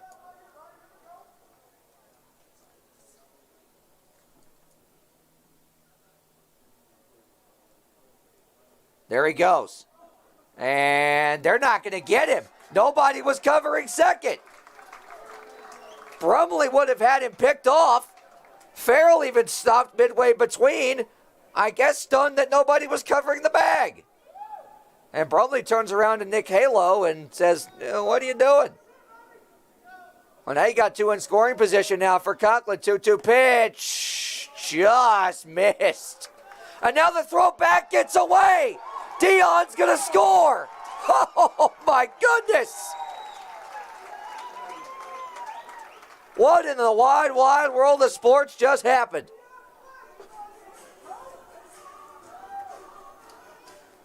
That's baseball. The throwback to the pitcher is indeed a live ball. It was ball 3. And Conklin swings and misses at that for strike 3. But Carolina pushes across 2 more thanks to the error from Martin and prior to the RBI hit from Kix Farrell. 3-1 Carolina after 5. And Graham, you've got the AAA-BA entry list for us. Yep, that I do. We'll go through it from top to bottom in alphabetical order. 2 teams from Altoona, Pennsylvania. The first team who won the championship of that league, the Cumming Motors team from Altoona, Pennsylvania. And then the second team who came in second place in the Altoona Championship is Johnston Realty, coached by Denny Newberry. Brooklyn, New York, also bringing 2 teams to the table. The first of those, the Brooklyn Cougars, and the second one, the Sayo Grays. The team from Buffalo, New York will be represented by All In Sports Buffalo. Cleveland, Ohio will be represented by the B2 Bulls. Columbus, Ohio will be represented by the TNT Knights. Johnstown, Pennsylvania's first team will be represented by Paul Carpenter Capital Advisors Baseball, and the second team will be Martellus Pharmacy Baseball. Maryland State will bring Crabfest All-American. New Brunswick, New Jersey brings the New Brunswick Matrix. New Orleans, Louisiana will bring the Boosters, who are still the defending champions of the AAA-BA tournament after their win in 2019. Obviously, the representative from North Carolina, the Carolina Disco Turkeys. Philadelphia, Pennsylvania will bring the Bandits to Johnstown. Youngstown, Ohio brings the Creekside Crocodiles. And Zanesville, Ohio will be represented by the Zanesville Junior Pioneers. So the way that the tournament will work is that there will be 4 groups of 4 teams each. Each of those will play a round robin. There will be a drawing on Sunday night to determine which teams will be in which group and which will play each other. So each of those teams will play 1 game on Monday, 1 on Tuesday, 1 on Wednesday. And then the top 2 from each group will make the quarterfinals on Thursday of next week. First pitch to Shamar Dalton from Matthew Scavato is in there, strike 1. Dalton takes again another good fastball in the outside corner, strike 2.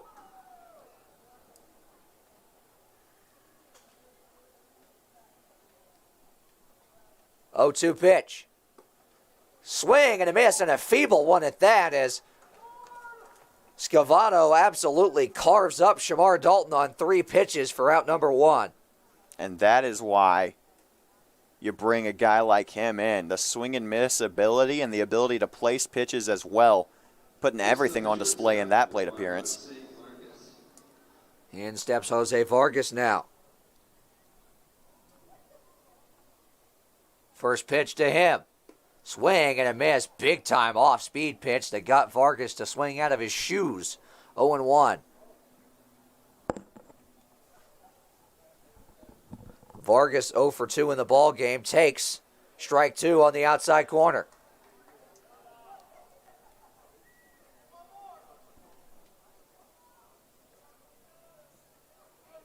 Scavato working quickly. 0-2 pitch. In the dirt, bounces up and hits Ezel in the mask. He is taking a beating back there.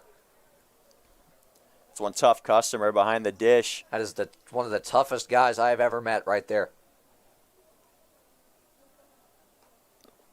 The beating we have seen him take All year long, really. well, especially against the entire year. Locos. Exactly. It seems like every time they play. It really does. Because the play at second base up at Finch Field on the summer camp day, the morning game. Misses just outside, 2-2. It's a great pitch. Did exactly what he wanted to do with that spot. Just couldn't get Vargas to chase it. Comes at 2-2.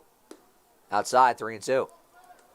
Full count now for the first time tonight from Scavato. And one thing that Scavato has working in his favor right now is the fact that he's throwing with a guy that he's used to throwing to, both Ezel and him from Brevard. Vargas on the ground, left side, fielded by Farrell. Throw on to first where DJ Musser has taken over for out number 2. That's good stuff from Kaysen Haggard right there. I believe he was the one that ended up picking that up, the third baseman. Yeah, excuse me, that is Haggard, not Farrell. Sorry, Kaysen. Dane Stewart has also appeared to have taken over in right field, so 2 defensive substitutions there. Everybody else still in their original positions. And in steps Joshua Delorier. Takes inside, ball 1.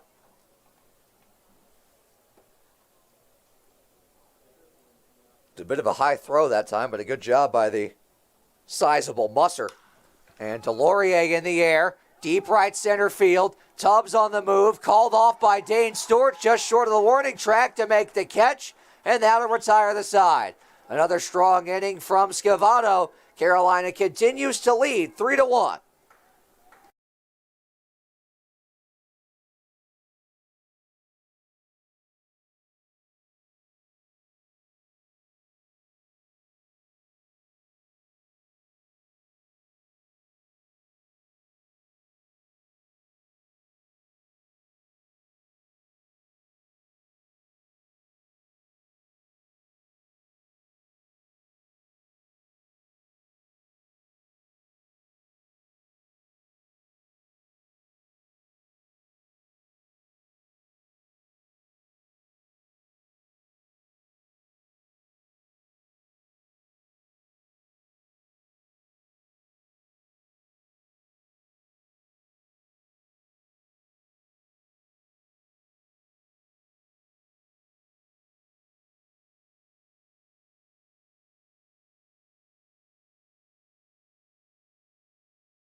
Back here at Truist Stadium in downtown Winston-Salem, Brett Wiseman alongside Graham Tuck. Caleb Smith in to lead things off for Carolina in their half of the sixth inning. Looking to add to a 3-1 lead as it's 4-5-6 due up. New pitcher on the mound for the High Point-Thomasville Locos. That's Colby Roy. As Smith takes ball one. You can close the book officially on Matthew Brumley. 5 innings pitched, 21 batters faced, 5 hits surrendered, along with 3 runs, 2 of which were earned, an error behind him and a walk on 8 strikeouts and 82 pitches, as Smith's ahead in the count now 2-0.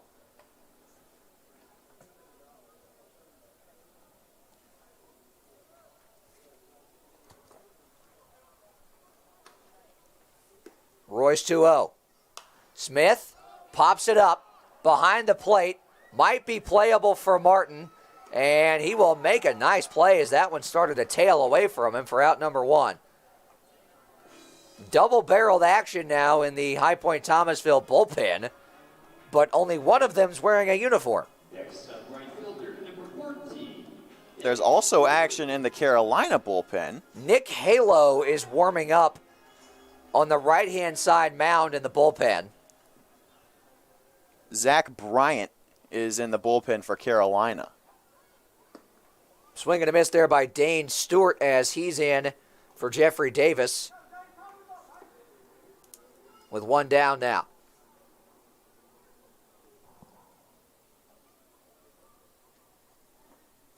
Stewart takes up an in-ball 1. So Davis will finish the day 0 for 1 with a walk and a ground out.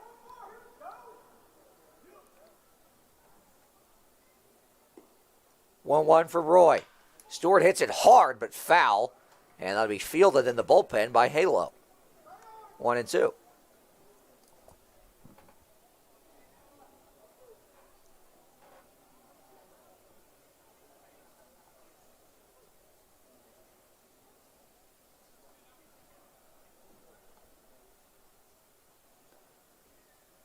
One, 2 on its way. Stewart takes 2-2.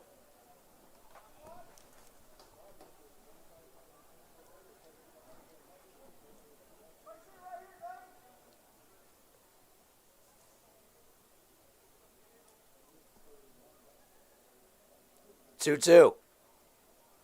Stewart takes inside, and that one goes behind to the backstop. Full count now.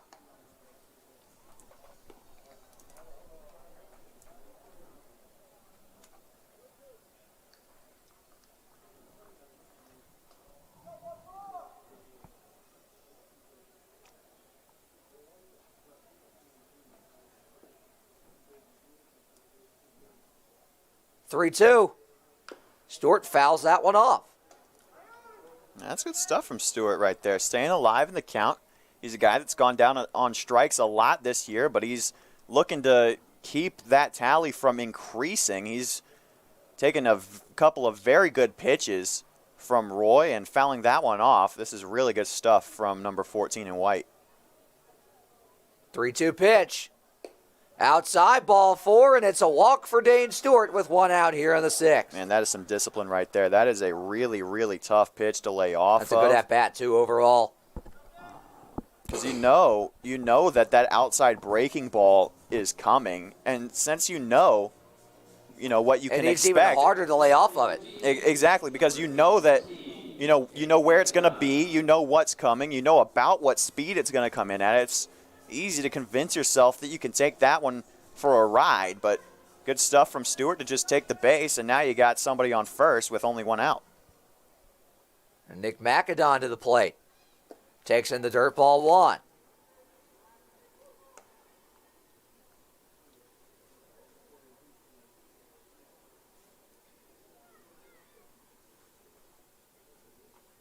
Stewart takes his lead off of first. Roy's got the sign he wants. 1-0. McAdon laces it up the middle. That's going to be a base hit. Dane Stewart will hold at second, and it's 2 on with 1 out. Good solid line drive base hit right there from McAdon.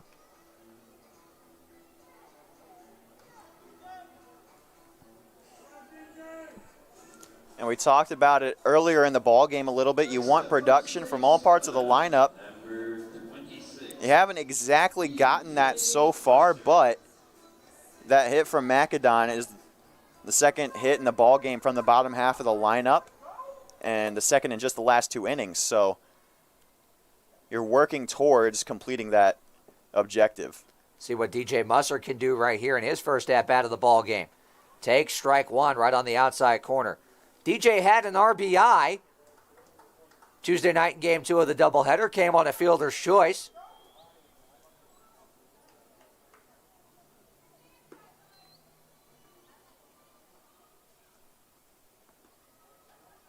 Oh, 1. Right there, strike 2. They got to be aggressive now, 0-2. Anything close, you got to take a hack at. Especially with 2 on. Chance to extend the lead. Roy a check on Stewart at second. The 0-2 pitch down on the way, ball 1. That was a good pitch, though. I think that after you see a guy take the first 2 pitches of an at-bat, you gotta go after him in an 0-2 count. Got to make him swing the stick there. You're not going to get him to chase. 1-2. That is right over the inside corner. Beautiful breaking ball, strike 3. And Musser's down looking for out number 2.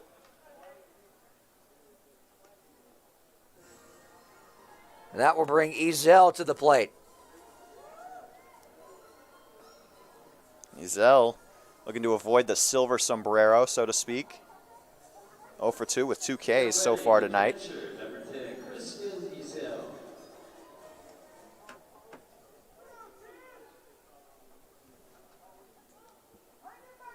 Big spot right here. Check on Stewart at second. First pitch to Ezel. That's into right field, sinking down, base hit. Here comes Dane Stewart around third. Throw to the plate, cut off. 4-1, Disco Turkeys. Big time RBI hit right there from Christian Ezel to extend the lead. And now I think you can officially say that you've gotten production from every part of the lineup. Every spot in the lineup has reached base so far tonight, except for 3, 4, and 9. And Case and Haggard with a chance to change that here.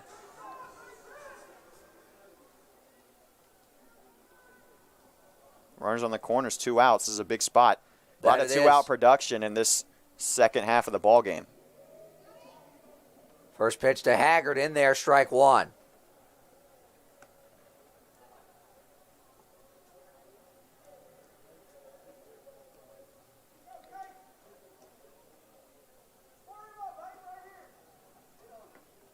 Runners at the corners, 2 down. 0-1. In the dirt, 1-1.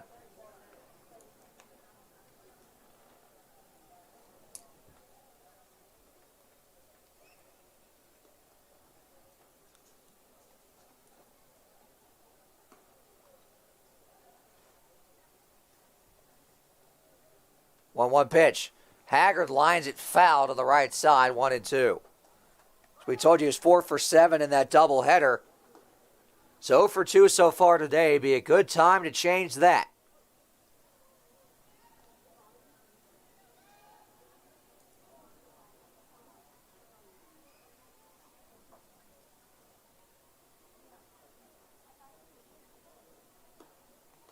One-two pitch. Haggard swings and misses, strike 3, and that'll end the threat. But Ezel's RBI hit pushes the lead to 4-1 as we head to the 7th in downtown Winston-Salem.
Back here at Truist Stadium in downtown Winston-Salem, got a new pitcher to tell you about. It's number 22, Zach Bryant, fourth pitcher of the night for Carolina.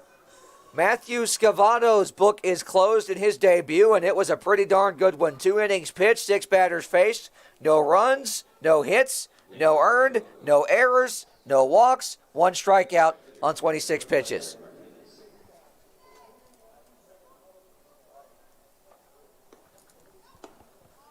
Two and 0 now the count to, 1-1 the count now to Derek Martinez, leading things off here in the 7th inning. 1-1 foul back, 1-2. We'll have a treat for you in the middle of this half inning. I'll leave it at that for the 7th inning stretch.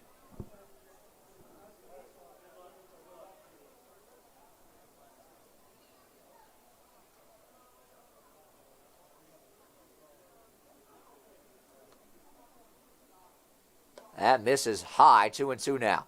Yeah, it looked like he lost the grip on a breaking ball and just sailed high and away. Yeah, that appeared to 100% have slipped out of his hand. 2-2 coming. Martinez pops it up, sky high.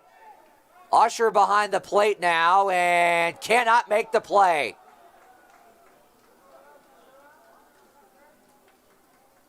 It took a dive at the last second, and it was just out of the reach of Usher.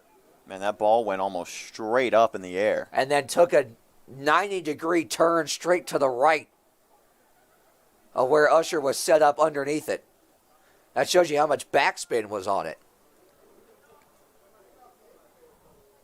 Usher's all right after taking the fall.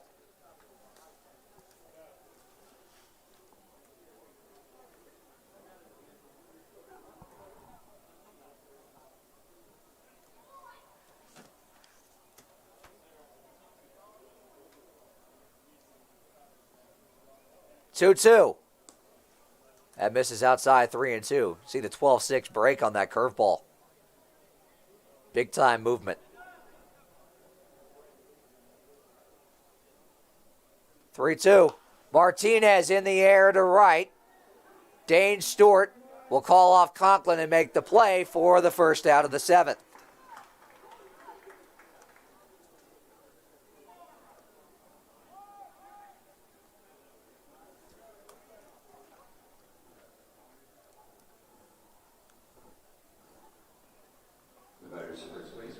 And Bryant, this is his second appearance as a Disco Turkey. He's thrown 1 inning in his Carolina career.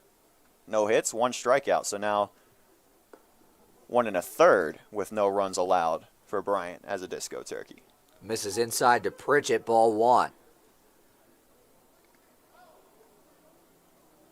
Bryant from the windup, the 1-0. Pritchett takes at the knee, strike 1. Good pitch. Really good spot for the fastball. Fastball low, one of the better pitches in the game, if you ask me. Absolutely agree, especially against a power guy like Pritchett. It's exactly where you want to put it. Breaking ball that flutters in just high, 2-1. Looked like a very good spot, but it's tough to get that call. Really, really tough. That's one of the toughest calls in the sport, is a breaking ball coming into the zone from above. 2-1 pitch in the dirt, 3-1 now.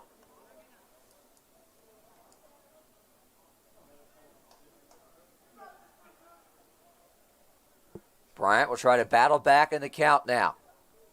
3-1. Pritchett swings and misses at that fastball. It's a full count now.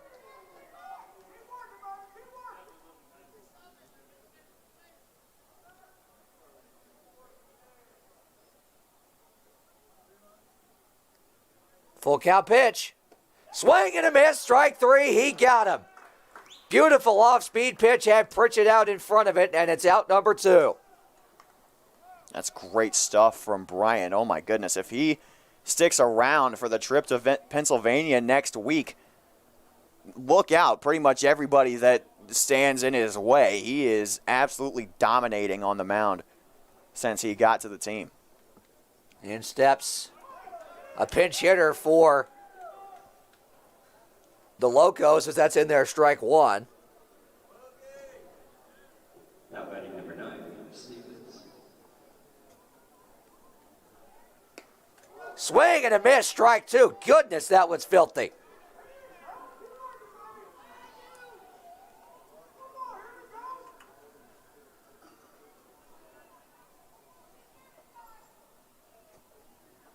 Bryant's 0-2. Up the middle. Farrell will field cleanly. Throw on to first in time.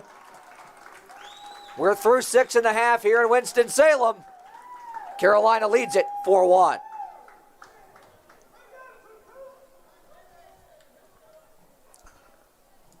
Take off the scoreboard.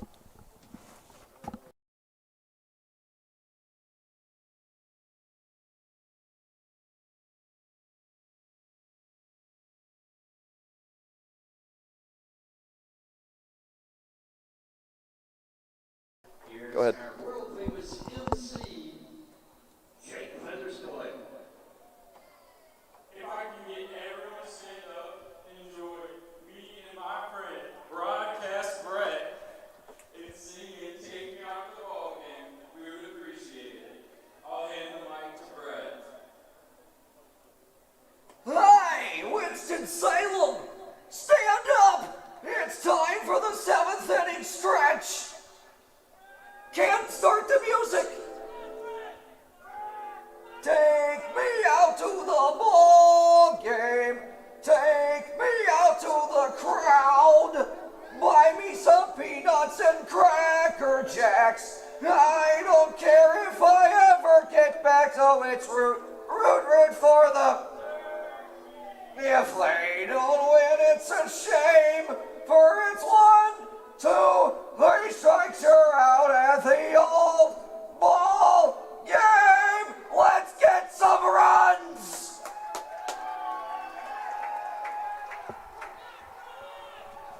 Let's give another round of applause for our man, Brett. Oh my.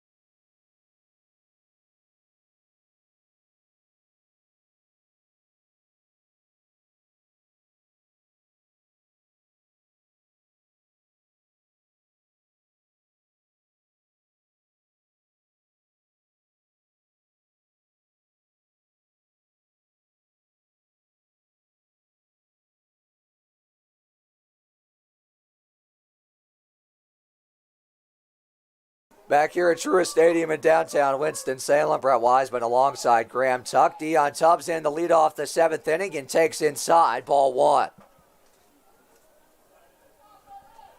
We hope you stuck around for the 7th inning stretch. It's a 1-1 count to Dion. Swings and misses at that one, strike 2. Dion, a home run now away from the cycle. And he nearly had it. He nearly had that home run. He did. On the 4th pitch. Ended up being a triple. Home run swing right there. Fouls it up into the Flow Club to stay alive. I'd venture to say that a triple is easier for Dion to get than a home run. And Oh, that's yeah, not- absolutely. That's not normally the case. No. When you're going for the cycle. 1-2 on the way. Takes high, ball 2. Count even now. Disco Turkey's looking for some more insurance here in the bottom half of the 7th. Leading 4-1. Dion fouls that one back again, and he will continue to battle.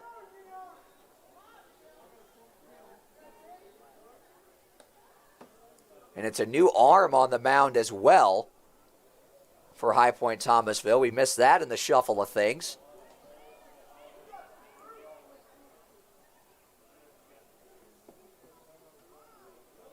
Dion swings and misses at that one. Oh, he's down to lead off the 7th. Number 16 on the mound for High Point-Thomasville. We don't have a name to match to that number. We'll work on that and get it to you as soon as we can. In the meantime, Kix Farrell is in to lead off. And it looks like it's Jackson Shore on the mound for the Locos. Jackson Shore it is. A guy we've seen plenty of this year in their matchups with Carolina. Farrell in. Up and in, ball one to Kicks. He's had that 2-out RBI single back in the 5th inning. That made it a 3-1 game. Farrell swings and fouls that one back. 1-1.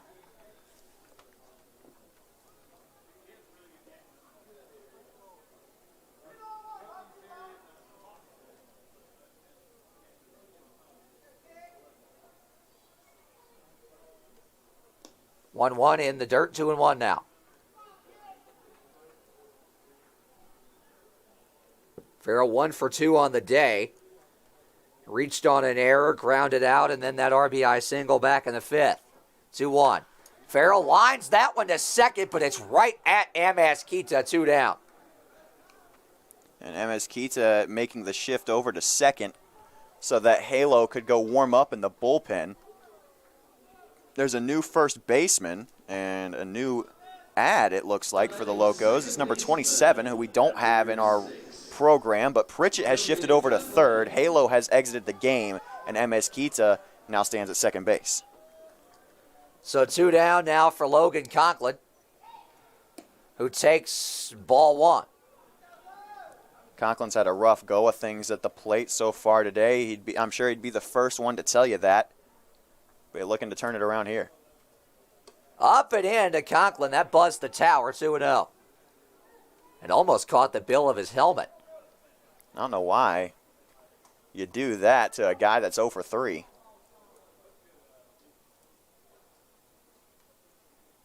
3-0 now. After getting the first 2 out, Shore in danger of issuing a 2-out walk to Logan Conklin.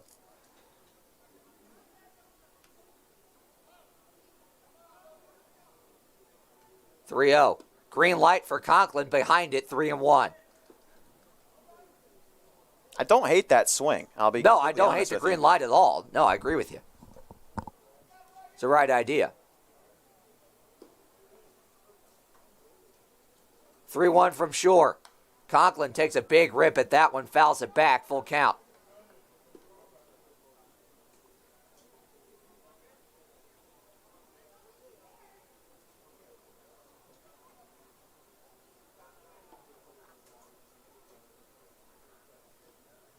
Three-two pitch. High, ball 4, and it's a 2-out walk to Conklin. There you go. You'll take the on-base percentage boost no matter what. And a guy coming up that also 0 for 3 on the day coming into this one, Caleb Smith. Next up, left fielder, number 4, Caleb Smith. 29th time this season that Conklin has been issued a base on balls. And that does lead the team, in case you were wondering. By a whopping margin. Here's Caleb Smith, as you said, Graham, 0 for 3 today. A good time to get off the schneid. First pitch to him misses, up and in, ball 1 from Shore. The only other player that even comes close to rivaling Conklin's count in the base on balls category is Dion Tubbs. Nobody else has more than 20. Both of those have 26 or more. Up and in, ball 2 now to Caleb Smith, with Dane Stewart on deck.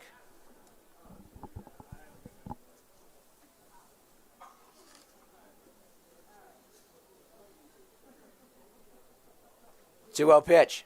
High, ball 3 now. And Ethan Martin's going to go out and have a chat with Jackson Shore, try and settle his big right-hander down here.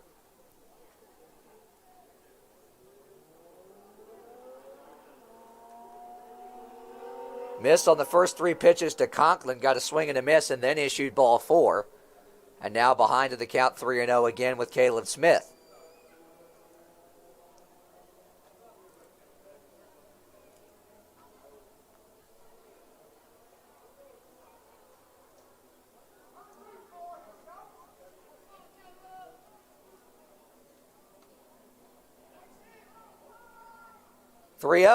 Smith had the green light, and he didn't miss that by much. Fouls it back, 3-1. He gets a little bit further out ahead of that thing. It's in the gap, at least. Might be over the wall. Hence why I said at least. More than likely, it would have been over the wall. He's got some pop. 3-1. Foul back again, full count. That was right in his wheelhouse. And I'm surprised to see that Smith, with as many hits as he's garnered this year, he's only got 2 that have gone for extra bases. And right, as hard as he's hit the ball. as hard as he hits the ball, he's just not able to find the gap so far this season. And in high school, that's something that he excelled at. Now'd be a good time to do it. Conklin to be on the move, full count, 2 out, up and in, ball 4. Smith works the second consecutive 2-out walk. And a guy who walked his last time up coming to the plate now. An RBI chance for the Demon Deacon, Dane Stewart. At right fielder, number 14, Dane Stewart. First and second, 2 down. The big spot right here with another chance to add on.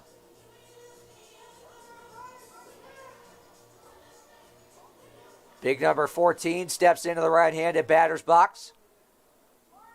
Late entrant into the ball game, walked his first plate appearance. First pitch to him is on the ground, hard hit but foul, over towards the third base coach's box, and Kirk Cabana could not get a bare hand to it. Stewart also with a run scored in the ball game tonight. That is correct. After reaching on that 2-out walk, His 8th of the year. came around to score on Ezel's RBI single.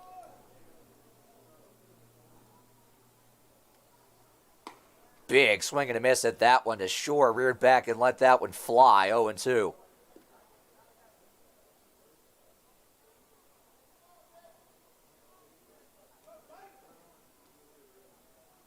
Oh, and 2 the count to Dane Stewart.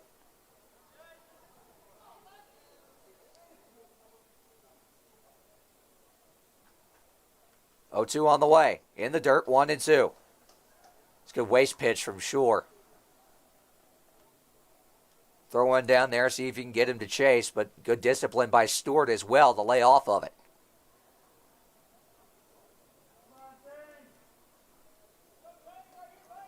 Another 1-2.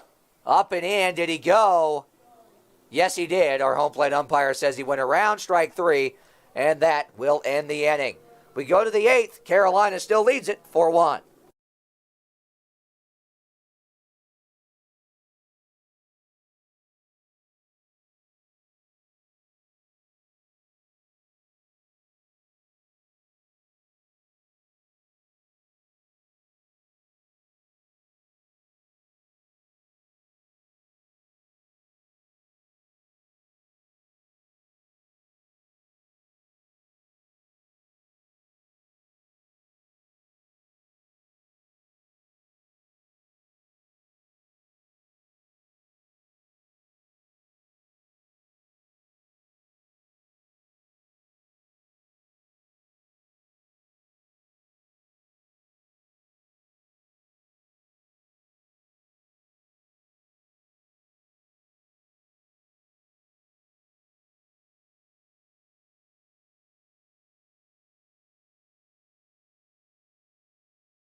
Back here at Truist Stadium in downtown Winston-Salem. Brett Wiseman alongside Graham Tuck. Leading off with Locos, number 2, Tyler Lloyd. Tyler Lloyd in to lead things off here.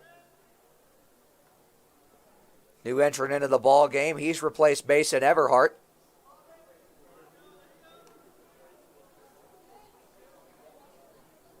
1-1 is the count to him, as Zach Bryant's out for his second inning of work now. Swing and a miss, 1-2.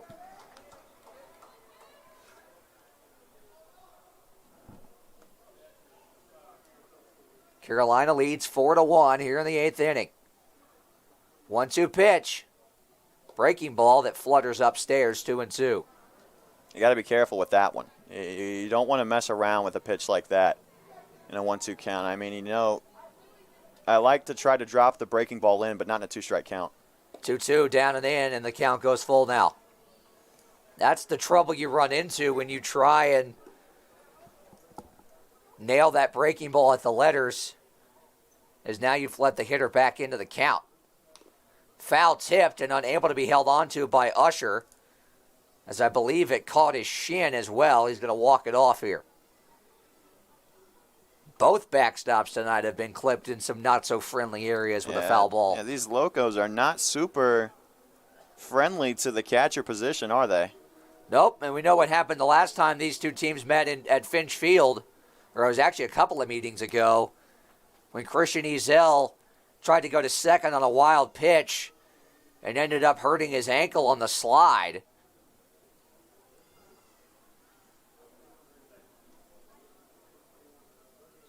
Took a foul ball off the inner leg in the first inning of this one tonight. Stayed in the ball game. 3-2. In the air, out to right center. Dane Stewart will call off Deion Tubbs and make the catch for out number 1 in the 8th.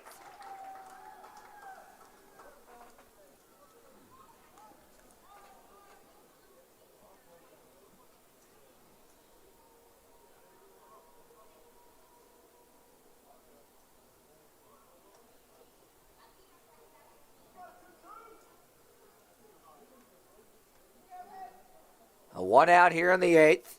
That brings the new entrant into the ball game. It's number 27 for High Point-Thomasville. We don't have a name on that yet. Nick Leonard is the batter. Thank you, Ken Winfrey. Breaking ball in there, 1-1.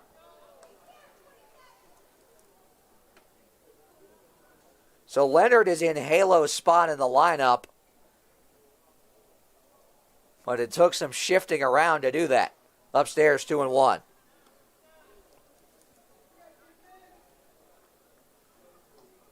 Leonard is at first base. Luke Pritchett has shifted from first to third.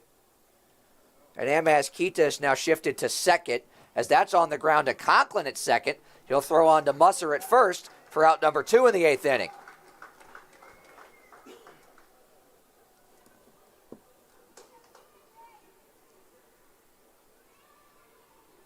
Now batting is third baseman, number 7, Carlos Amezquita. And here comes the aforementioned Amazquita. If he can reach, Martin's on deck. First pitch to him from Zach Bryant. Inside corner, strike 1. Man, Beautiful what a breaking ball pitch. right there. My goodness. That hit the 12-6 break perfectly. Right over the top with it. 0-1. Just low. It's 1-1 now. That's a similar spot as the pitch prior. I don't know how much I agree with that one. 1-1. Outside corner, 1-2. And Scout Nichols has made his way to the Carolina bullpen, as well as Zane Beaver. Both submarine sidearm right-handers on their way out. 1-2. On the outside corner, got him looking. It's a backwards K to Amazquita, and there's a development brewing as we head to the bottom half of the 8th inning.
Back here at Truist Stadium in downtown Winston-Salem, bottom half of the 8th inning. Carolina trying to add to a 4-1 lead in the form of Nick McAdon to lead things off.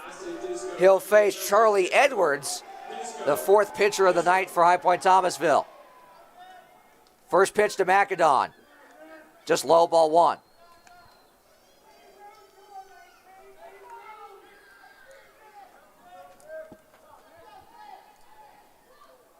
One 0 to Nick McAdon. Popped up. Shallow center. Coming on is Delorier to make the play for out number 1.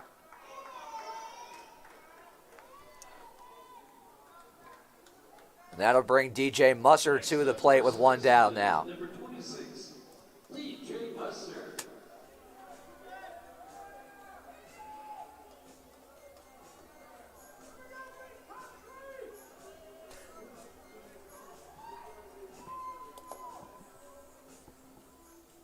Musser 0 for 2 in both his at-bats so far. Excuse me, 0 for 1 in his 1 at-bat so far. It was a strikeout looking. Came in for Beber, who was 1 for 2. Musser fouls that one back now, 1-1.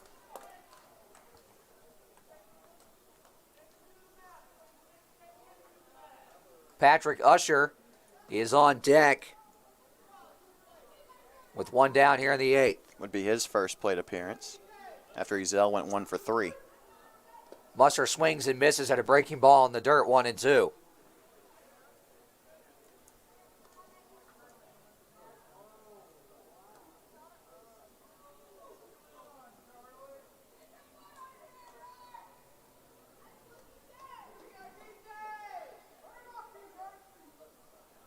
One, 2. Musser takes outside. Good take at that on the breaking ball, 2-2. Tailing away from a right-handed pitcher to a right-handed batter, that's a tough take.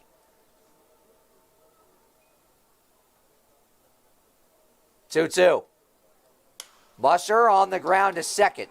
Amazquita will throw on to first for out number 2, and in the process, DJ Musser just Bo Jackson to the bat.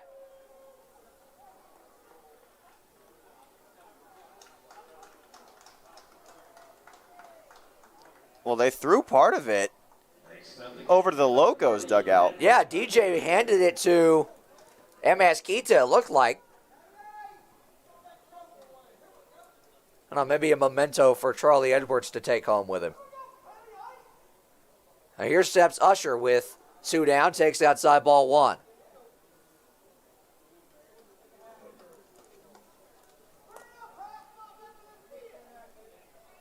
One 0. In the dirt now, 2-0.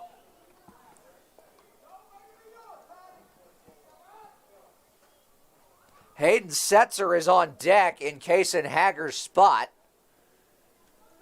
2-0 outside, 3-0 now.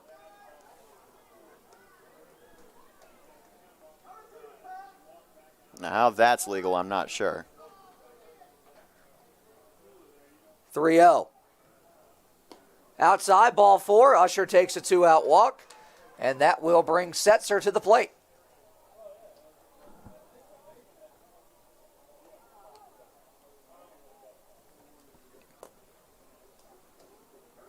We'll roll with it for now. I mean, I'm not complaining. Big number 8 gets an at-bat. Update from the NBA draft. To no one's surprise, Cade Cunningham has gone number 1 overall to the Detroit Pistons. In steps Setzer, now hitting .220 on the year with 2 home runs. Misses outside ball 1. 2 home runs, 10 RBIs in this, his 15th game with a plate appearance.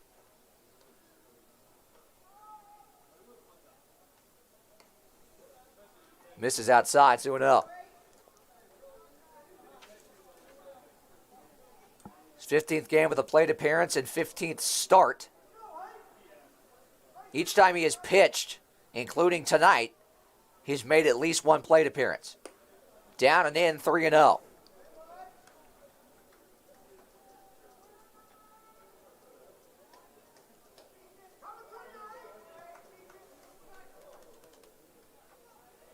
You would guess green light coming here, 3-0.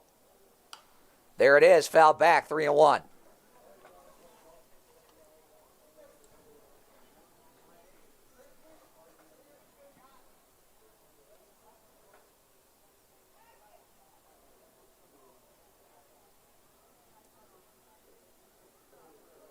Usher on it first, a 3-1 in the dirt, ball 4. Back-to-back 2-out walks from Charlie Edwards. Will flip the lineup card back over once more. Fifth time tonight that Dion Tubbs has come up to the plate.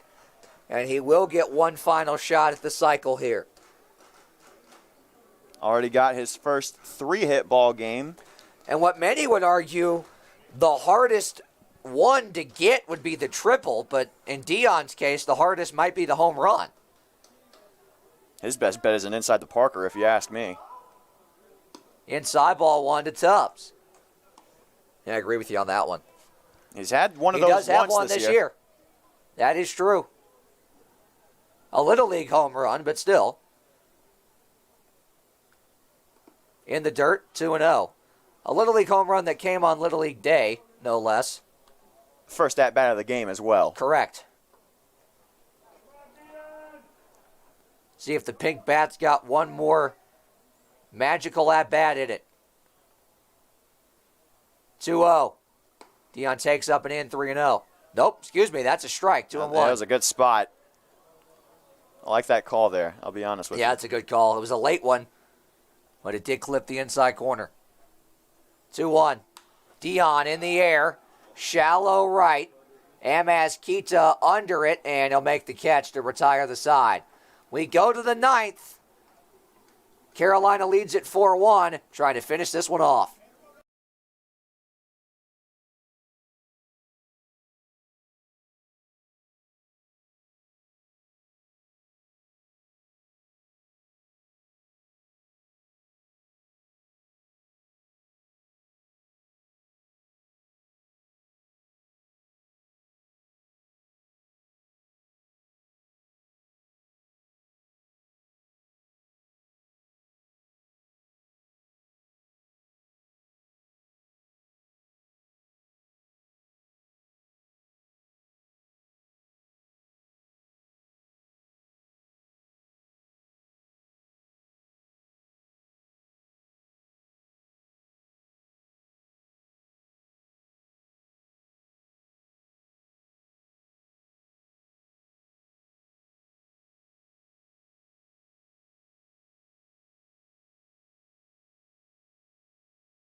Back here at Truist Stadium in downtown Winston-Salem, just as was the case Tuesday night.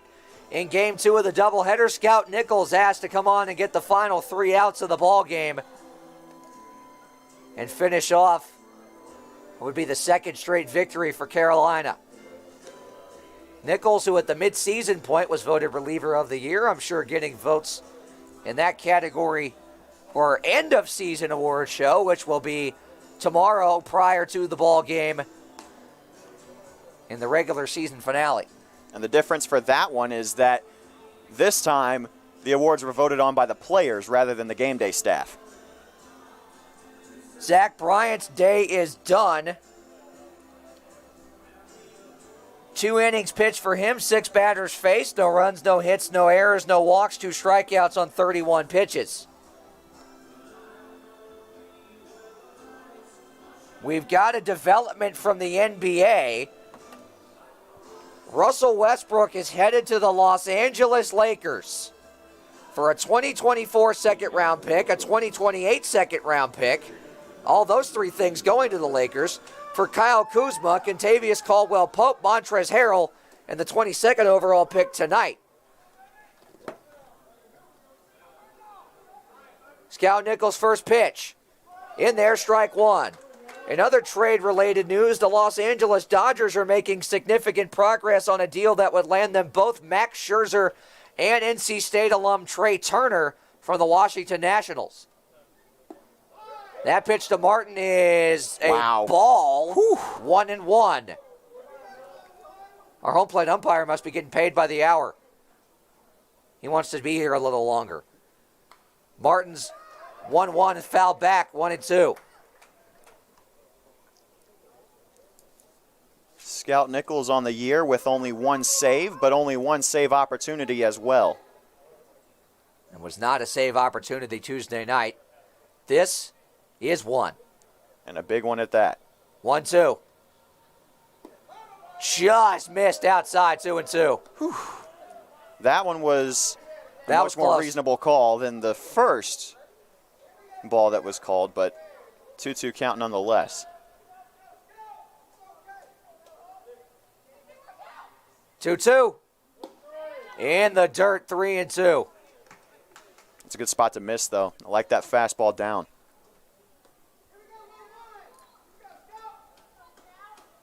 A full count here to Martin. Here it comes. In the air, left side, foul, out of play, still full.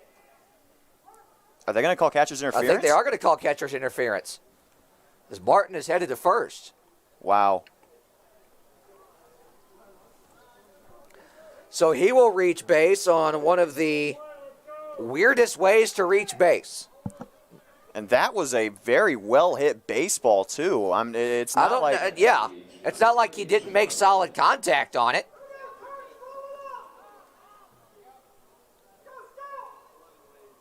In steps Shamar Dalton, who takes strike one. That's a better pitch from Scout that time. Upper outside portion of the plate. Great spot. 0-1. Move to first and back in safely is Martin. You got to be careful with that one. Now, I know Martin's not the speediest guy, but with all due respect, neither is DJ Musser at first. Very true. He's a lot faster on his unicycle. 0-1 from Dalton into center field, and that's a base hit.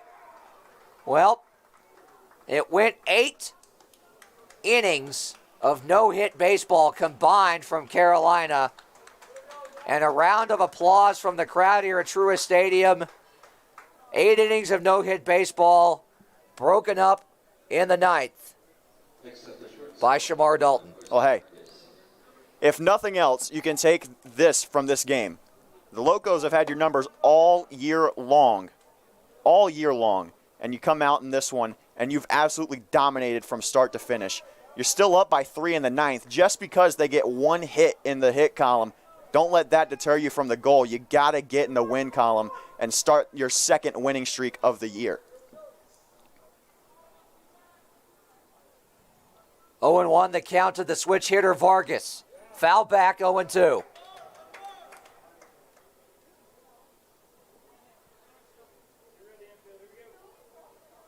And you got the double play ball in effect right now. That you do, but Vargas is in the left-handed batter's box, and he's pretty fleet of foot himself, so even one that's pretty hard hit might be tough to turn.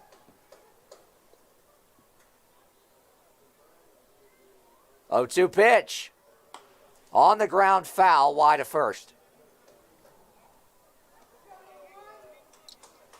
Still 0-2 on Vargas. It was 1 for 3 on the day.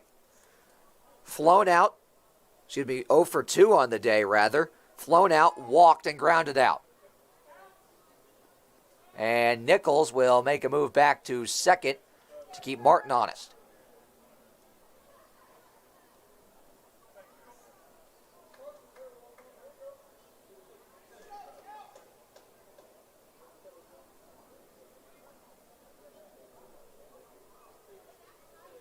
Nichols has got the sign he wants. Back into the stretch. 0-2.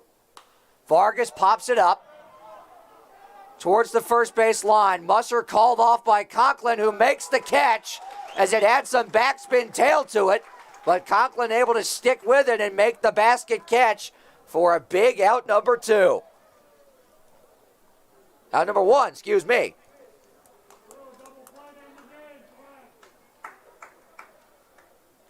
Got a little ahead of myself there. The batters are right fielder number 25, Josh Delorier. And here's Joshua Delorier.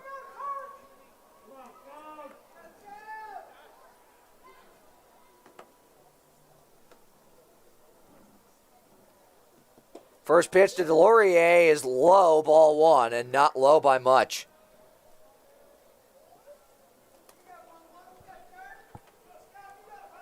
Delorier, lost in the shuffle of there being a no-hitter in progress, is now the tying run as Nichols steps off again. Nichols had an at-bat before he came in to pitch Tuesday night in Game 2 of that doubleheader. 1-0. Delorier laces it foul, 1-1. And Delorier, one of the guys in this lineup that does have the ability to change the outlook with one swing of a bat.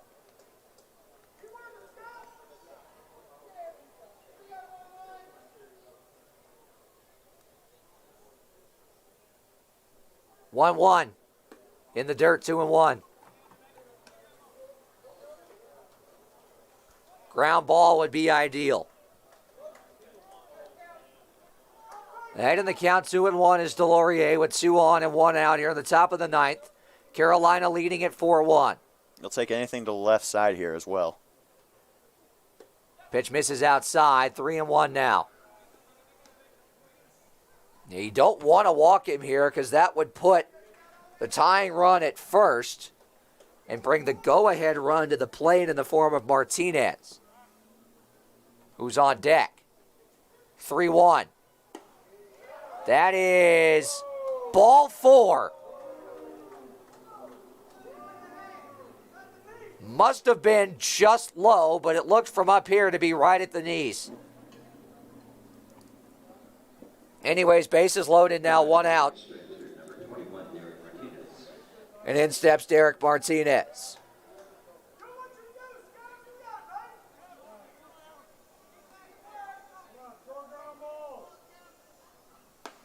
That is in there, strike 1 to Martinez.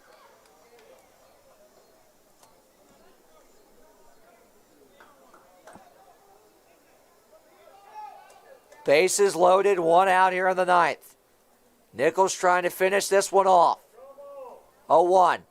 In the dirt. Usher with a good block to keep that in front.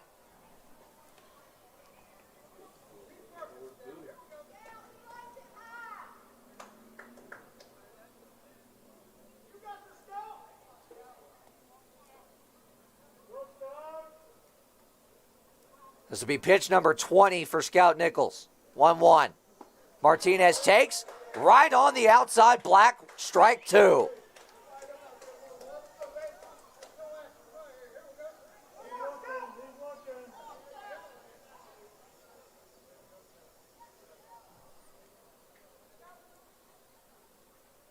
One-two pitch. Outside corner, got him looking, 2 down. What a beautiful spot for that one. A form of artistry on the outside corner. Ostentation Nation. Riders first baseman number 24, Luke Pritchett. And Luke Pritchett steps in now. And the Locos down to their final out this evening. But the go-ahead run at the plate. There's the flip side of it. First pitch to Pritchett. In there, strike 1. And this crowd is into it. It's been a long time since they've seen a win here at Truist. Pritchett 0 for 3 in the ball game. He's grounded out, flown out, and struck out swinging. 0-1. Oh, just outside, 1-1. Good spot, though. Can't let that affect you. 1-1 count, bases loaded, 2 down. 1-1. Outside again, 2-1. It's pretty good discipline right there by Pritchett to lay off of it. Yeah, that's something he's put on display all night long. There's some good discipline. He's had a couple of pretty long at-bats despite not being in the hit column. Yep. 2 plate appearances to go full. 2-1. That's ball 3, and it looked to be right on the outside corner. Scout getting the squeeze on the outer edge, 3-1.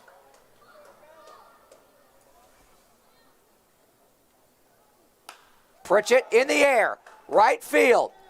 Shallowly hit. Conklin on the move, can't get it. Here comes the throw to the plate. It is not in time.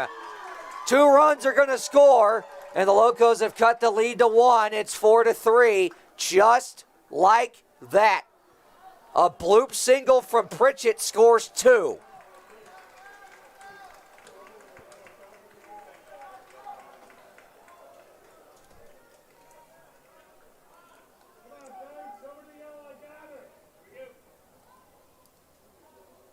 Still just 1 out left to get. If you're Dane Stewart, you got to call that ball off. Now batting number 9, Stevens. In steps Stevens.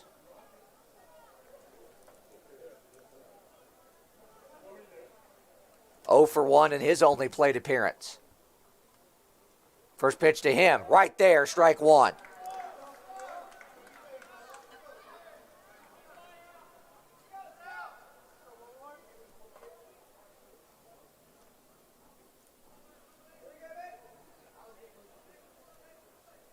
Oh, 1 to Stevens.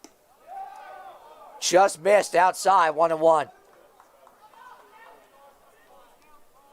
I mean, he is getting squeezed and then some on that outer edge, Graham. That's a corner that has not been strict all night long. Until now. 1-1. Swing and a miss, strike 2. Locos down to their final strike this evening.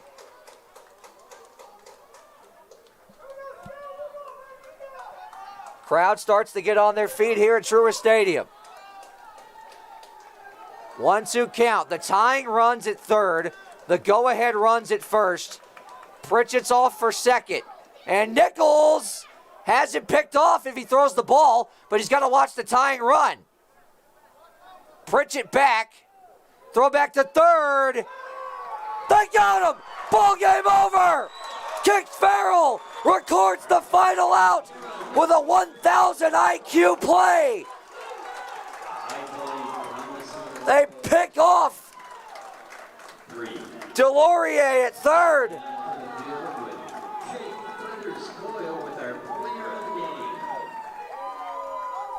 Let's get another round of applause for our disco turkeys. Carolina wins it 4-3. Man, this game had everything you could have possibly That was the only asked thing for. missing. Absolutely everything. Our player of the game tonight is none other than Dion Tubbs. 3 for 4. Double. Dion Tubbs, player of the game tonight. Let's hear what Jake Coyle has to say about it. 3 for 5, sorry. Deserving of the jacket as the player of the game. You like the jacket, Dion? He said it's not his first time. Oh, Oh, you gotta love it. he's for the people. You gotta love it. Have a day. Have a day, Dion Tubbs. 3 for 5, a home run short of the cycle.